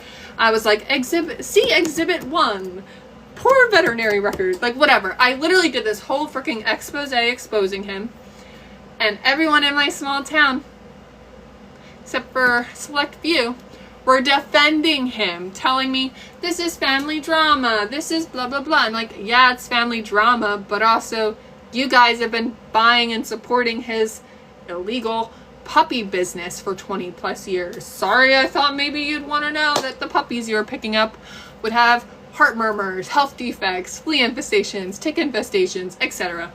So yeah, that happened. Facebook was not going over well for me, but I grinded hard. I didn't give up. Honestly, I feel like could have, but I did not give up. I started posting in that page. And that's where like I really locked in. I stalked all of like my dad. Everything I've posted, like picture-wise, has come from my father's Facebook. He posts this openly on the internet. People even on his Facebook are like, cute dog, as it's literally laying on a shit-filled carpet. Like, I don't understand. But I digress. I literally made a whole timeline, gathered every single photo from inside the home that's ever been posted online that I could find, pictures of the animals, like detailing that he has sold more than 1 litter a year. Ooh, sorry, burp. So pretty much I did that because, hiccuping now, because I like knew that I had to make it obvious that he was breaking rules because people didn't care unless you spelled it out for them.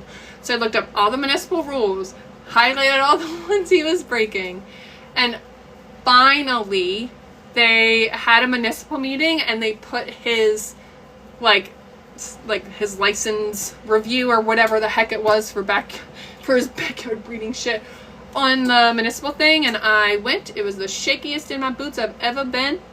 Don't tell him that. Just kidding. I don't care. I have a voice memo actually. I've posted it before, but I'll post it again if you guys want to hear it.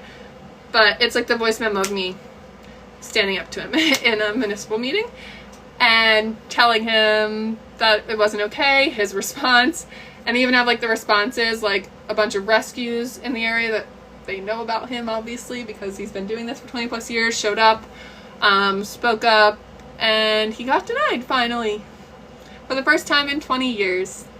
And it's funny that they're like, oh, family drama. Okay, then why did it take a family member standing up, mind you, a child victim of his, in order for you guys to protect defenseless animals?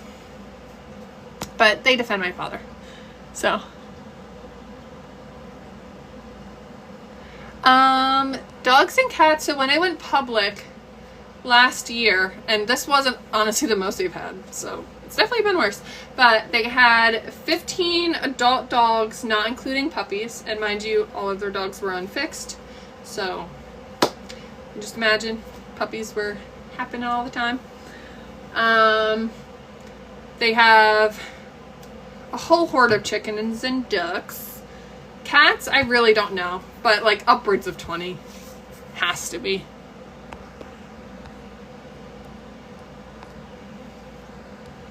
Thank you so much for the rose. Thank you so much.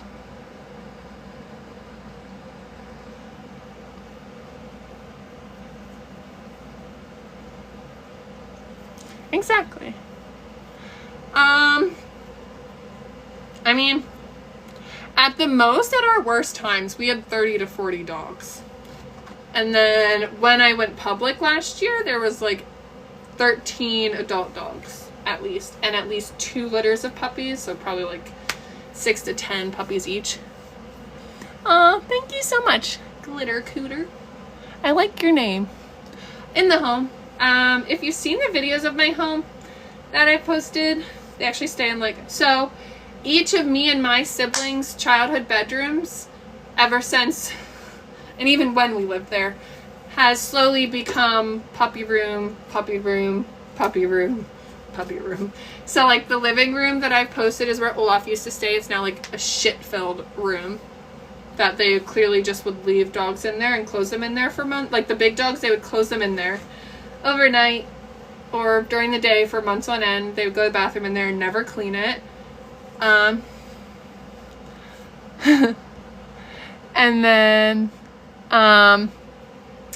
then growing up, my parents, when we moved into the home I've shown, it was a nice new $500,000 home. They ruined it. Like I witnessed them ruin it room by room. Yeah, I'd like to know, because a good handful of people who bought puppies from my father were like attacking me and defending him last year. But also, I've had to learn and keep in mind the people that are willing to buy a puppy for like $500 to $800 just because it's cheaper and not actually care that it's like bred well or taken care of or taken to the vet, yada yada yada. Those are people that unfortunately will keep buying from my father because they don't actually care about animals, if that makes sense. Oh, thank you so much. I also have, this is my childhood home actually, fun fact. But yeah, started these the last few years. But yeah, so no, I still do not, I have been no contact for 1.5 years now. And honestly, it was more so because they forced me to, because they made it so I had to speak up on the animals, which led to no contact. But yeah, each room, my brother's rooms first, it used to be carpet, and then it was a puppy room that they would close the puppies in, and then the carpet would get covered with shit and piss, pulled up, then it would be down to like that like subflooring, or like wood, hardwood, and then they'd pull that up, and then it's like down to the particle board, and then they did that in my next sibling's room, and then now it's my room. And I posted like videos, it's in like one of my playlists somewhere, but like my father, and I actually wonder if his narcissist ass did it to spite me on my 30th birthday, but he posted pictures of my childhood bedroom now being used as like a duck and chicken room. And like you can see like the walls and stuff falling apart. It's kind of crazy. And breeds, so growing up, and I actually have like a timeline about this because I've used it for like the legal stuff for the backyard breeding. He was breeding golden retrievers from as long as I know, so probably from the 2000s to current, and then cocker spaniels for a little bit in the early 2000s, like 2000 to 2006 or 7, but then that stopped. And then the other ones have been huskies, which that started in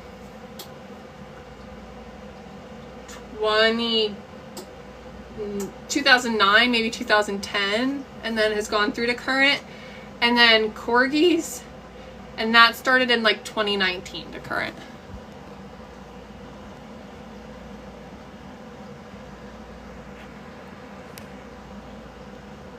Wow, yeah, I'm quite aware. I don't get why people think like, do you want me to be like, wow, thanks for shit poop on my floors to my parents when you guys say that? Like, I don't get sentiments like that. It makes no sense.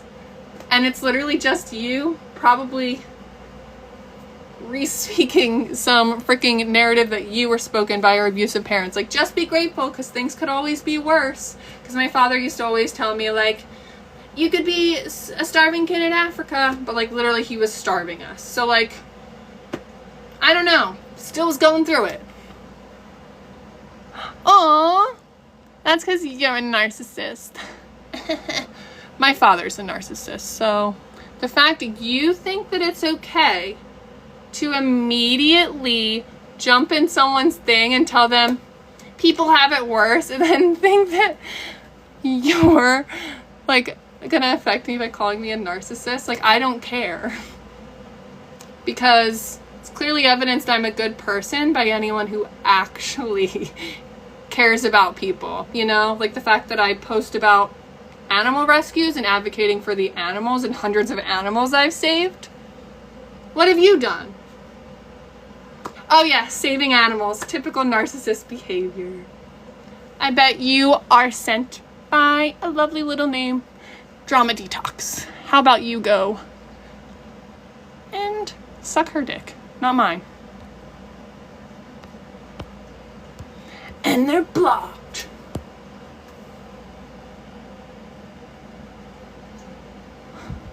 Yeah, people always do that, and I'm like, they always say roof, and I'm like, see, it just shows that you clearly have never, like, you are speaking from a place that has not been this traumatized. And I don't trauma measure, it's not even about trauma being worse or whatever. You've not been traumatized in this way, so you can't even see the fact that saying that is stupid. Because most children of hoarders, even if they had a home, there was rarely ever a sound roof on the home. My roof in my current home, falling in. A tree fell on the home and they never repaired it. There was a fire in the home. They never repaired it.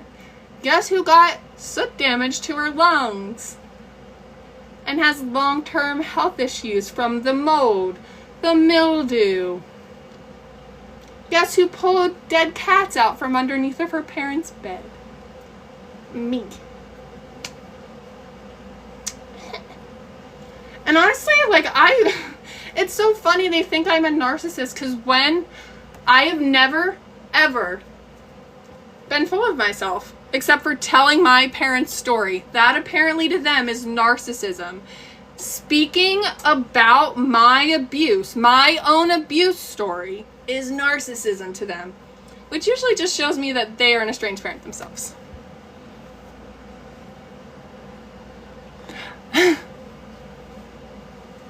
Yeah, that is my story, because you pay attention and listen and actually care.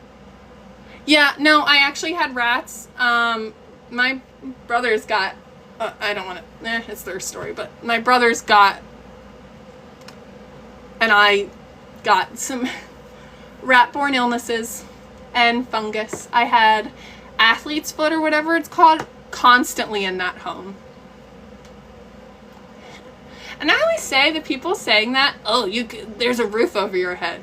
So clearly you don't understand being this unprivileged. Sorry to say. Like, and they think it's like a gotcha. Like, you think it's fun to flex that, like, you're more privileged than neglected and abused kids in America? Okay. And yeah, I had like flea bites and stuff and rashes all over my legs. I was constantly sick. I constantly had sinus infections from the mold and the mildew. My parents' house is still, I think, full of like water, which definitely makes the whole entire house a cesspool. Quite a lot happened to me. I have like a story pinned, but I grew up in a hoarder home is kind of the basic premise. Yeah, and it's always the parents that, like, think that, like, emotional and physical abuse, like, isn't real that say that. But then, in what, like, and even, I don't believe that, but then even if they believed that, in what stretch of the imagination would you see the home I came from and not think that I was also physically and sexually abused? No rational mind. And even then, it's detailed on my page, so the people who ignorantly decide to hate on victims, sounds like you're the one with narcissism.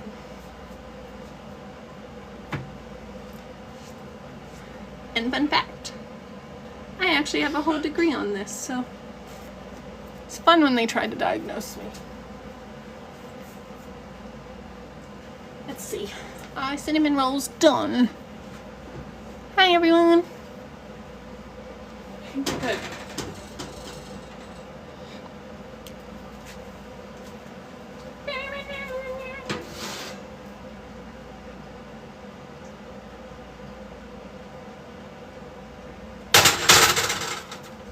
I think they're good. Hi, how are you? Let's see those rolls. They're the jumbo rolls. Don't judge them. They're not icinged up yet. But they're looking really cinnamony. They're looking good. Tasting good. And here's a little Olaf check-in for the team. Say hi. Oh, he always sticks his tongue out. Because that's also another thing my shit-ass parents can be blamed for. Is his teeth from always being locked in like the room and like crates broke.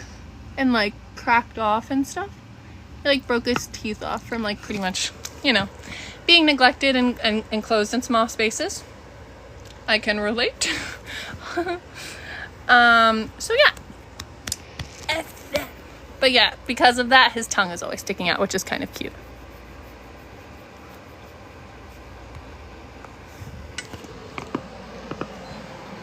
But yeah.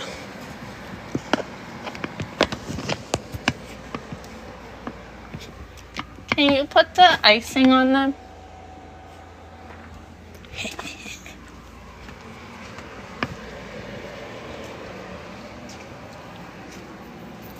Does anyone have any other questions? I'm probably gonna hop off in a little bit to eat my cinnamon rolls. Thank you. Honestly, I don't usually let it come out. And what's funny is like this creator who's beefing with me, the only reason I got involved is because she decided it would be fun to like bully a small creator because they had less views and like she could harass them. Like, it's actually insane. So then I just got involved and said, leave her alone. She didn't like that. So, whoops if I'm a narcissist for standing up for animals and other abused children on the internet. I'll happily be a narcissist if that's what it means to them. If that's their definition of narcissism, sign me up. Thanks. But yeah, no, I don't usually, and I mean, I engage with the people in my own comments, obviously, and I like, honestly, I don't really care about, like, the haters in my comments. Sometimes they're like, look at you, you're so mad. Same. I mean, in, like, layers, like, there's so, like, I experience, like, so many different, like, CPTSD, so many layers of my, like, abuse that, like, I realize different parts at, like, different ages, I guess. But, yeah, like, I would say, like, it's kind of, like, hilarious that I'm seen as, like, a hater and deranged by this lady when all I did was go into her videos. She made 20 plus videos stitching and talking about this one creator's story. And this creator didn't even overtly say anything that should have set her off. She just was viewing it from her own traumatized, estranged parent lens and started attacking her. And I pretty much said, like, leave her alone. That's not what she was saying. And then she started attacking me. And I met her with her same attitude and said, okay, like this isn't cool. And she's like, oh, well, everything on the internet is fair game. If she doesn't want her stuff stitched, she's sensitive and she should get off the internet. So I made her feel just as sensitive. And I don't give a frick. I bet her kids are happy for it. They probably, like, sit online and with, like, hidden accounts. Maybe I know they do. And watch, like, I mean, or actually, you know what? I don't know what I hope. Like, for the kids like me that have, like, their parents on TikTok, I don't really know what the better is. To, you know, get to watch them be dunked on by, like, people on the internet. Because I always say, like, I love when people dunk on my dad and I get to see it because he posts Facebook statuses and my friends, any of them are in here that are like, they'll go on his Facebook and be like, ooh, that's such a good question. Thank you. Sorry, I just got distracted by that question. I'm sorry. I'm just changing my line of thought. ADHD. But this person asked if my mom cooked and how were family meals with Hoarders. So actually, like, this is the part where it's like, my mom did give some sense of normalcy there, which I appreciate and I'm grateful for. Oh, adult children that are estranged have no gratitude for their parents. Yes, we do. Example, I am very grateful for the fact that my mother did her best to provide us, like, normalcy in that area. Like, she always tried to cook meals when she could, and, like, that was also kind of, like, a weird way of, like, abuse with my father towards my mother of, like, only giving her X amount of money for groceries and then her having to try and, you know, make that meat for the week and, like, plan meals and stuff and do that all on her own. And I appreciate that she did the best she could when, like, we had that opportunity. But amidst all of that was, like, long periods of us being starved. And once the hoarding got so bad with, like, the roaches and mice and everything being so bad, the food became, like, very unsanitary. So it's like, even when she was trying, it was like I look back and I have some, like, sense memories of, like, forcing myself to eat, like, rotten food with roaches in it because it was my only option, etc. And yeah, the leftovers were for you. Pay attention. I love you, Betty. Also, guys, Betty is gorgeous. Check out her profile. But yeah, they my parents would have like the leftovers in the fridge, which all the time, so it's like, yeah, they would cook, but then the nights they wouldn't cook, it'd be like, oh, we'll eat leftovers. The leftovers would be like moldy stuff from like weeks and months of like hoarding in the fridge. And then for the dogs, my parents would people were like, oh, clean up. We didn't really even have a trash can in our home. And the trash can we did have was like this big Rubbermaid trash can that then we would dump our food leftovers in. And then my dad forced us to feed that to the dogs. Great stuff.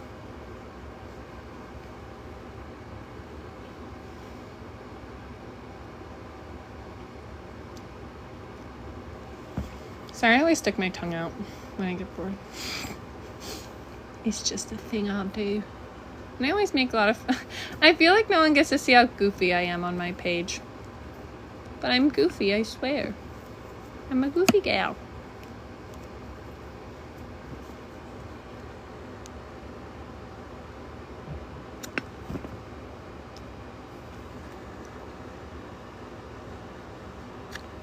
I may or may not be hitting my V word. Yeah, a lot of rodents, a lot of mice, and a lot of cockroaches. But hey, when I moved into college and had to deal with them in my college home, my roommates were grateful for me because I was not scared to deal with it. So at least there was that. But yeah. I'll let my besties in on a little secret.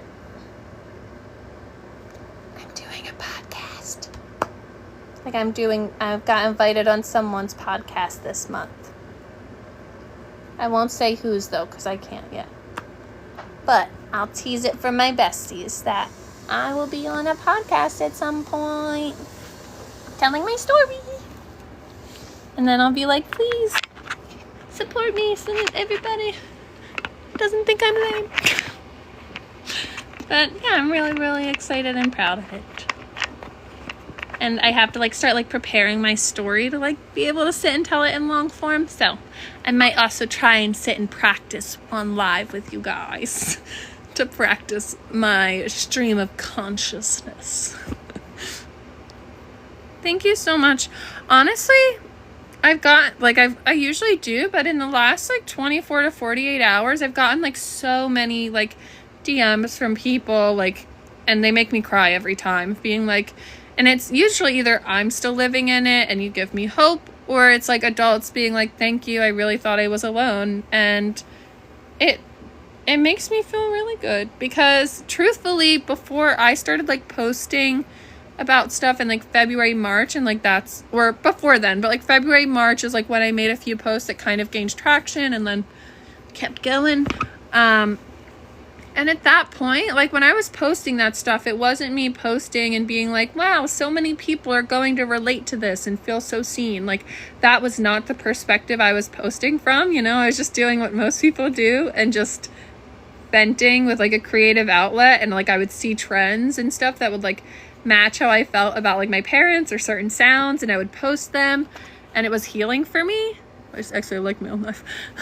And it was really healing for me. And then as I started posting that, my first video that popped off was thousands of comments of people being I've experienced the same and I've never seen anyone else talk about it. And I truly thought I was alone. And people referencing things I've talked about the fleas biting my legs, and that's a very specific trauma for me that I truly wouldn't think anyone else obviously would deal with, or I'd have someone to talk to about. But I got so many comments about that, and things like that were making me feel so seen. And then other survivors were commenting back to other people's comments and being wow, I never knew anyone else dealt with this too. And just seeing that honestly changed my life, changed my perspective on healing. I was at a low point when I was posting that stuff. Obviously I was using it as an outlet, and now more so I would say obviously I'm posting similar material, but I feel like the motivation and the method behind it and who I want to reach is different. I don't want anyone to see my content. I don't care about that. Like, I want it to reach the people who need it, like, that feel seen, like, that can find a safe space, because it's so rare for children of hoarders and children of neglect to have a safe space to discuss these really shameful things. Like, and that's what I say, like, my main purpose is, like, I want to, like, break the shame and guilt cycle that, like, we feel, because it's not meant for us. It's meant, thank you so much. And, like, I just, like, that's, like, the biggest thing for me, and just, like, what I want to, like, encourage others to do. And, like, people are like, oh, you encourage no, like, the estranged parents on TikTok are, you encourage no contact. Never have I ever. I actually think, like, if, like, I would have been in contact with my parents if I had a choice, honestly. Like, with my situation, like, I think I would have been able to maintain low contact, except for the animals. So, like, I get it. I don't encourage, like, everyone should do their own journey. What I mainly encourage here on this channel is I want to encourage breaking the guilt and shame cycle, or just giving the guilt and shame to who it deserves to be on. A lot of us grow up, especially in the children of hoarder space or just neglect space, with parents who place the shame and guilt for their neglect, of us. Sorry, weird pop-up on my phone. Like, they place the shame and guilt for neglecting and abusing us on us, like, growing up all the time. And even without it being said out loud, like, even if parents don't do that in these, like, hoarding or, like, neglect scenarios, I experienced it just through the outside world. I was the one, like, and the kids, you know, we were the ones going to school and getting bullied for it, getting isolated, like, all these things. But, like, meanwhile, like, my parents have people that, like, they have friends. Where they got them, I don't know. But, like, they have friends, but, like, their kids were isolated and shamed and felt the brunt of the embarrassment of their neglect. So mainly, I guess, like, what I want to encourage is, like, because that is the main theme I see amongst children of hoarders or children of neglect in my comments, is the shame and the embarrassment and the guilt that we, like, literally carry so heavy on our chest, and it's not ours. Like, it belong, and, like, people are like, oh, blame the parents for everything. No, I don't blame them for everything. However, it completely changes for the child when they're able to see that, like, the parent was in control of these things. They had no control over this. The embarrassment and the shame should not be their responsibility. Where each person gives that in their own scenario is, like, you know, up to their own life experience, etc., like, their own lived-in experiences. But, like, aside from that, like, it's the shame and guilt, it's never on the kids. Never. You can't, like, and even if you have a kid with behavioral problems in a young age, number one, I'm skeptical of that. If you're not doing anything, like abusing them or whatever and leading to that. But even then, if you have a child with issues, it is your job to step up and meet their needs. Don't have a child if you can't step up for a child with complex needs. Because then you're just going to be shaming and guilting them for existing their whole entire life. Yeah. And that, like, and then also a lot, I'm in, like, some children of hoarders, like, Facebook groups. If anyone is a child of hoarders in here, I do think I have them linked in my bio somewhere, but thank you. But in that group a lot, it's also talked about, like, kind of like the grief and shame that, like, and our parents obviously won't recognize even just the neglect of us, but, like, the grief we feel, like, watching our parents do this to themselves is horrible. Like, watching your home slowly deteriorate, like, is awful for a child to experience.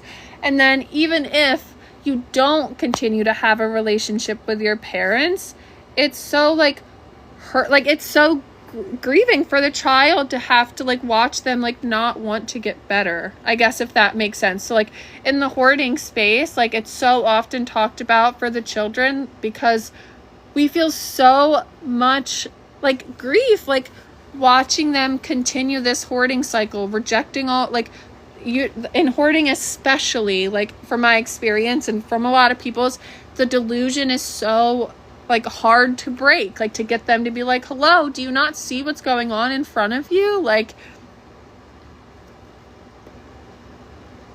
yeah, and see, it's like, it's just like explaining things, like making sure like the shame and guilt of like things you're going through aren't passed down to your kids, or if they are, you're at least able to like have open communication about it. Yes. And like I've said it, and people are like, oh, blah blah blah, like, you, I felt suffocated alive growing up. Like I was being buried alive by my parents' things. And then even then it went further, because like obviously, like, yes, of course, people are like, oh, well, hoarding, there's mental illness. Of course, I understand, especially as my parents' child. I understand that there is mental illness involved in, you know, what leads them to be how they are. However, I also had to experience the brunt of that because they never got help for it.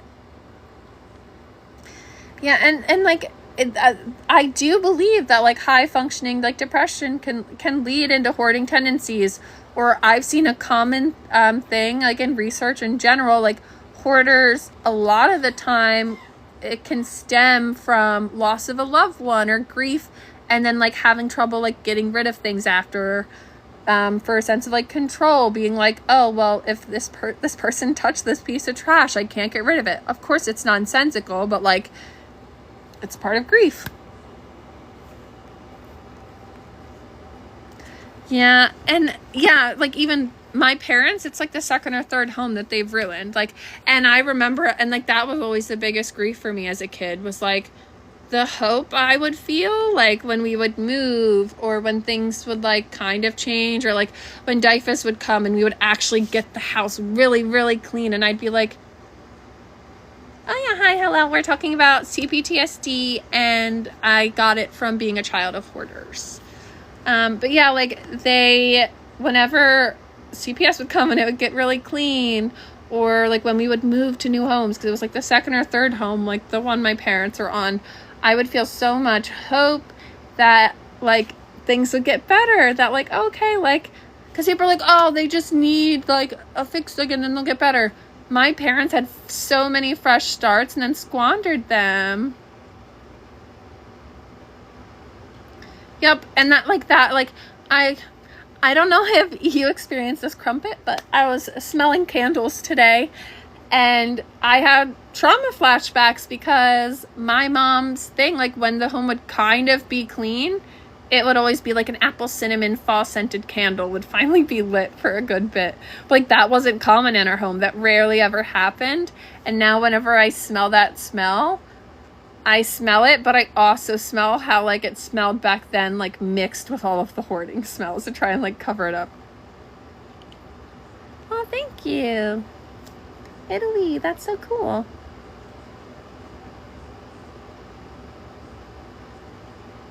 Oh, yeah. Yeah, that stuff. And this is like another thing. It's like, is it autism? Is it like trauma? Like, because the more I heal, the more some things become difficult. I used to be okay eating meat all the time. Now I struggle because some very big traumas with like meat and like animals and death and yeah. So yeah, like I struggle with that. And then what else? What else? Oh yeah, rotten milk is like was a common thing.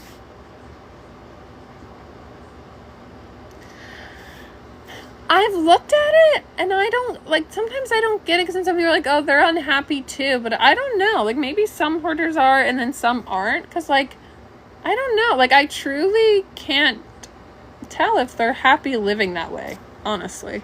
I truly can't tell you, you know?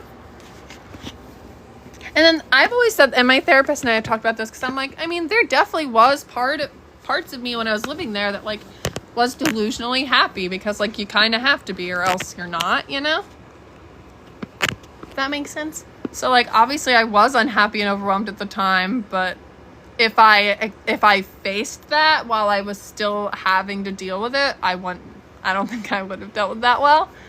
So once I finally like got out and now I'm dealing with it, it's like, So like I totally, like, when it comes to my parents and stuff, I also, like, get it's not a forced thing. They can't be forced to get better, if that makes sense. Makes sense. Yeah, mine honestly is different because I think my parents hoarded, and then that inherently shut people away because they didn't want anyone around to, like, catch on to, like, what was happening, if that makes sense.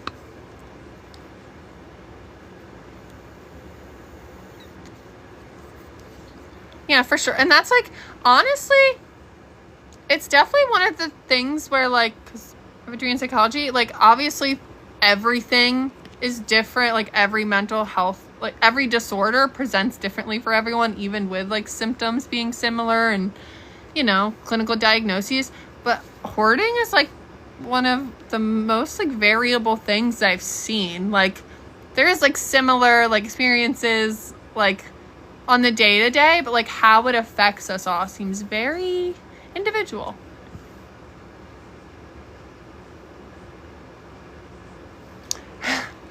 Yeah. Did she allow you to clean her bedroom when she lived with you?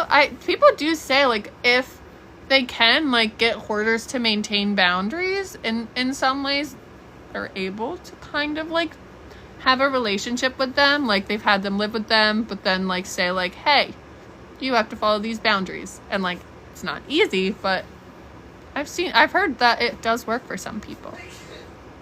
And, like, that is, like, something where it's, like, weird thing to think about, but, like, I don't think my father ever would change, so, like, I don't think that he'd ever accept that offer, even if I came to offer it again. But, like, I fully believe if my father passed before my mom, that maybe there would be, like, a chance, and I would be willing to, like, have my mom live with me.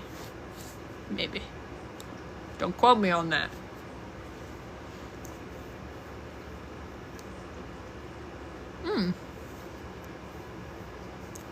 I mean, honestly, that would probably helped. I'd hope. Oh, bye, Betty. Are you peacing?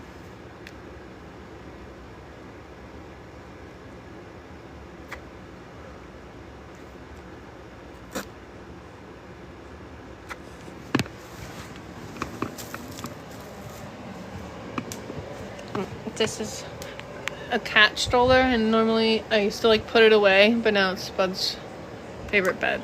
So he sleeps there. Have a great night. Yeah, I probably should honestly head out. Does anyone have any last minute questions? This one, I can't get it to work. It might just leave it clear. I don't know. That's my party room. Just kidding. It's where my boyfriend's gaming, so he has the LED lights on. Oh, I'm so sorry. And honestly, like, sometimes people are like, oh, they should, I don't know. Like, I really do think most hoarders enjoy it, find comfort in it. Which, I mean, I guess it's because, like, when people say it's part of OCD, I'm like, I mean, I find comfort, like, because when I think about, like, my intrusive thoughts, like, my compulsions, I do find comfort in, like, to start, but eventually, like, you get to a point where you don't, like, want to engage in the compulsions anymore. I don't really see that happening with hoarding as much, in my experience.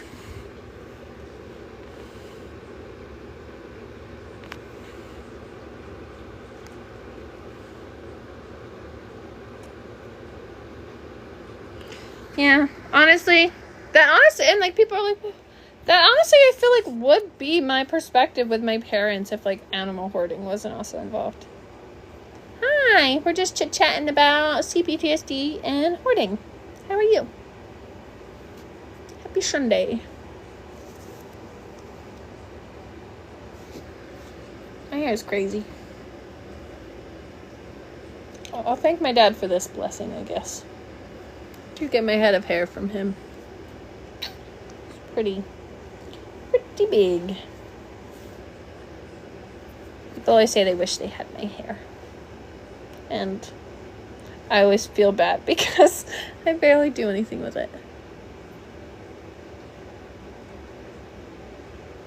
Feral pigeons? I've heard pigeons are really smart. But that's crazy. My parents have peacocks and guinea hens. Is that what they're called? Oh, you're playing with your toy. I'm sorry. I thought you were doing something naughty. Sorry. Sometimes she'll get into things, but she's playing with her toy.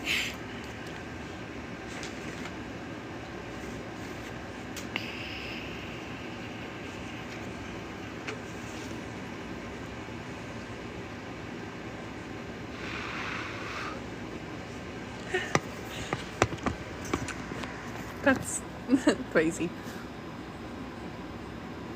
My parents would like let feral cats in and out of the house.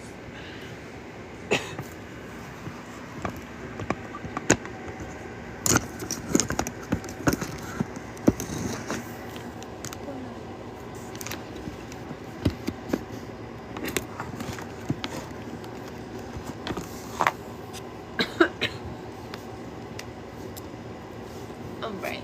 I guess, honestly, I think I am gonna hop off. I kind of should get ready for bed and work. Sadly. Does anyone have any last minute questions? If not, I love you guys and I hope you have a great night. And as always, I always tell people my DMs are always open if you need to like chat, vent, have advice, questions, whatever. My DMs are always open. So, yeah. Have a good night, guys. And I'm going to try and go... Good night. I'm going to try and go live a few more times this week. But yeah. Night-night. Bye, guys.